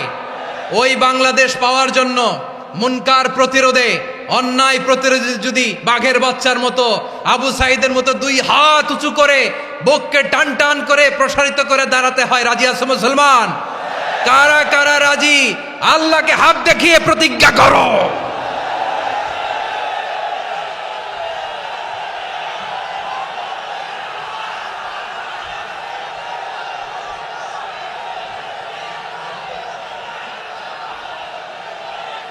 আমার প্রিয় ভাইয়েরা, বসুন বসুন আমার ভাইয়েরা। রাব্বুল আলামিন বলেন, ওয়ায়ানহা আনিল ফাহশাই ওয়াল মুনকারি ওয়াল বাগি ইয়াইদুকুম লাআল্লাকুম তাযাক্কারুন। বসুন। আল্লাহ বললেন, আমি অশ্লীলতাকে নিষেধ করি, আমি সব ধরনের মন্দ কাজকে নিষিদ্ধ করি, সব শেষে আমি সীমা লঙ্ঘনকে তোমাদের জন্য নিষিদ্ধ করি। আলোচনা মনে আছে তো, না ভুলে গেছেন? নিষিদ্ধ করেছেন কয়টা জিনিস? 1 নম্বরে অশ্লীলতা, 2 নম্বরে মুনকার তথা সব মন্দ কাজ, 3 নম্বরে আল বাগি, সীমা লঙ্ঘন, ক্রসিং দ্য লিমিট। সীমা লঙ্ঘন করা ভালো না। We all should know our limits. চিল্লায় বলেন ঠিক কিনা? একই আয়াতে আল্লাহ বললেন, কুল ইন্নামা হাররামা রাব্বিয়াল ফাওয়াহিশা মা যাহারা মিনহা ওয়া মা বাতানা ওয়াল ইসমা ওয়াল বাগিয়া বিগাইরিল হক। অন্যায়ভাবে যে অবাধ্য হয়, যে সীমা লঙ্ঘন করে, তাদেরকেও আমি এটা হারাম করে দিলাম। সীমা লঙ্ঘন করা হারাম, সীমা লঙ্ঘন করা হারাম। আল্লাহ বারবার আমাদেরকে ওয়ার্নিং দেয়। যখন আমরা থামি না তখন আল্লাহ ধরে, আর যখন ধরে তখন ছাড়ে না। ধরে না, ধরলে আল্লাহ। ফেরাউনকে কিন্তু হুট করে ধরে নাই, আপনারা জানেন 9 বার ওয়ার্নিং দিয়েছে। ফেরাউনকে আল্লাহ তাআলা ওয়ার্নিং দিয়েছিল কয়বার? বীর চট্টলার বীর সেনানীরা আওয়াজ করে বলেন, ফেরাউনকে ধরার আগে ওয়ার্নিং দেওয়া হয়েছিল কয়টা? রাব্বুল আলামিন বলেন, ওয়ালাকাদ আতাইনা মূসা 9 আয়াতিন বাইয়িনাত। 9টা মুআজিজা দেখিয়েছি। 1 2 3 বারবার এইভাবে রিমাইন্ডার, ওইভাবে রিমাইন্ডার, এইভাবে নসিহাত, ওইভাবে দাওয়া। ফাকুলা লাহু কাওলান লাইয়িনা, নরম করে বলো, সফট করে বলো, যত ওয়ে হতে পারে দাওয়া মেথডোলজির। মূসা আলাইহিস সালামের সব অ্যাপ্লাই শেষ। 10ম বারে যে আল্লাহ ধরছে, 10ম বারে যে ধরেছে। এজন্য আল্লাহ বলেন, আমি সীমালঙ্ঘনকে পছন্দ করি না। কোরআনের অন্য আয়াতে বাগীকে বলা হয়েছে আল ইতিদা। সীমালঙ্ঘন যারা করে তাদেরকে আল্লাহ বলেছেন মুতাদিন। ওয়াকাতিলু ফি সাবিলিল্লাহিল্লাযীনা ইউকাতিলুনাকুম ওয়ালা তা'তাদু ইন্নাল্লাহা লা ইউহিব্বুল মুতাদিন। আমি সীমালঙ্ঘনকারীদেরকে কঠিনকালেও পছন্দ করি না। আমরা যেন সীমালঙ্ঘন না করি, রাজি আছেন তো? যে কোনো ক্ষেত্রে ইবাদতে যেন সীমালঙ্ঘন না করি। অনেকে আমরা ইবাদতে সীমালঙ্ঘন করে ফেলি। বিশ্বনবী সাল্লাল্লাহু আলাইহি ওয়াসাল্লাম যেটা শিখিয়েছেন, এর বাইরে যে অতিরিক্ত বুজুর্গ হতে চায়, এরকম আছে না নাই? করা যাবে? না, কোনো ক্ষেত্রেই সীমালঙ্ঘন করা যাবে, এমনকি যুদ্ধক্ষেত্রেও না। বিষ্ণু ইসলাম বলেন, খবরদার যুদ্ধক্ষেত্রেও সীমালঙ্ঘন করো না। কি সুন্দর ইসলাম আমরা পেয়েছি। বিশ্বনবী বলেন, খবরদার যুদ্ধের ময়দানে কোনো নারীর গায়ে হাত তোলো না, কোনো শিশুর গায়ে হাত তোলো না, কোনো গবাদি পশু হত্যা করো না, কোনো শস্য ক্ষেত্র ধ্বংস করো না, এবাদতরত অন্য ধর্মের কোনো সন্ন্যাসীর গায়ে হাত তোলো না। বলেন সুবহানাল্লাহ। তাহলে আমরা সীমালঙ্ঘন করতে পারবো? প্রিয় ভাইরা, একটা সুখী, সমৃদ্ধ, শান্তির সমাজ, মানবিক সমাজ যদি আমরা গঠন করতে চাই, আমাদের আল্লাহর দেয়া কয়টা আদেশ মানতে হবে বলেন দেখি? সবাই বলেন কয়টা? আর বেঁচে থাকতে হবে কয়টা জিনিস থেকে? আওয়াজ করে বলেন কয়টা? আচ্ছা, আদেশ নাম্বার 1 কি ছিল বলেন? আল্লাহর আদেশ কি? 1 নাম্বার আদাল, ন্যায়পরায়ণতা। আমরা সুবিচার, সুশাসন, ন্যায় বিচার চাই কি চাই না? 2 নম্বরে কি ছিল? মাশাআল্লাহ, আওয়াজ করে বলেন 2 নম্বরে কি ছিল? ইহসান, আমরা যেন সবার প্রতি দয়া পরবশ হই, ইহসান করি। 3 নম্বরে কি ছিল? নিকটাত্মীয়দের দান করা, তাদের অধিকার প্রাপ্য বুঝিয়ে দেওয়া। পাশাপাশি 3টা জিনিস থেকে আল্লাহ বারণ করেছেন, নিষেধ করেছেন। তার প্রথমটা ফাহশা, অশ্লীলতা। অশ্লীলতার সাথে আমাদের কোনো সম্পর্ক। আজকের এই ঐতিহাসিক চট্টগ্রামের প্যারেড ময়দান থেকে আমরা যত ধরনের মা তাহারা মিনহা মা বাতান, প্রকাশ্য অপ্রকাশ্য, দৃশ্যমান অদৃশ্যমান, সব অশ্লীলতা থেকে নিজেদেরকে মুক্ত ঘোষণা করলাম। অশ্লীলতাকে আমরা না বলে দিলাম। আওয়াজ করে সবাই বলুন নো। অশ্লীলতার সাথে আমাদের কোনো সম্পর্ক। 2 নম্বর নিষেধাজ্ঞা কি ছিল? আল মুনকার, সমাজের যত মন্দ কাজ এগুলোকে আমরা প্রতিরোধ করব। রাজি আছেন তো সবাই? 3 নম্বরে আল বাগি, সীমালঙ্ঘন। কোন মুসলিম সীমালঙ্ঘন করে না, এমনকি যুদ্ধক্ষেত্রেও না। আওয়াজ করে বলেন ঠিক কি না? রাব্বুল আলামিন শেষে বললেন, ইয়াইদুকুম লাআল্লাকুম তাযাক্কারুন, আল্লাহ তোমাদেরকে উপদেশ দেন যাতে তোমরা শিক্ষা গ্রহণ করো। আমরা উপদেশ দেব, আমরা জোর করে কাউরে কিছু মানাতে চাই না। লা ইকরাহা ফিদ্দিন ওয়া যাক্কির ফাইন্না যিকরা তানফাউল মুমিনিন। উপদেশ দিলে এটা মুমিনদের কাজে দেয়। লাস্তা আলাইহিম বিমুসাইতির ইন্নামা আনতা মুযাক্কির। নবী হে, আপনি রিমাইন্ডার দাতা, আপনি উপদেশ দিবেন। আমরাও বিশ্বনবীর এই হাদিসগুলো থেকে, কোরআনের আয়াত থেকে রিমাইন্ডার, এই কথামালা, বাণীবাহক হিসেবে এই বাণীগুলো আপনাদের সাথে কাছে পৌঁছে দিলাম। আমরা আল্লাহ তাআলার কাছে প্রার্থনা করি, আল্লাহ আমরা যেন আদল দিয়ে আমাদের সমাজকে গঠন করতে পারি। আল্লাহ আমরা যেন ইহসান করতে পারি, আমরা যেন নিকটাত্মীয়দের দান করতে পারি। আল্লাহ যত ধরনের অশ্লীলতা, অনাচার, মন্দ কাজ, সীমালঙ্ঘন, অবাধ্যতা থেকে যেন আমরা বেঁচে থাকতে পারি। আল্লাহ তাআলা আমাদের সবাইকে কথাগুলো বোঝার ও আমল করার তৌফিক দান করুক।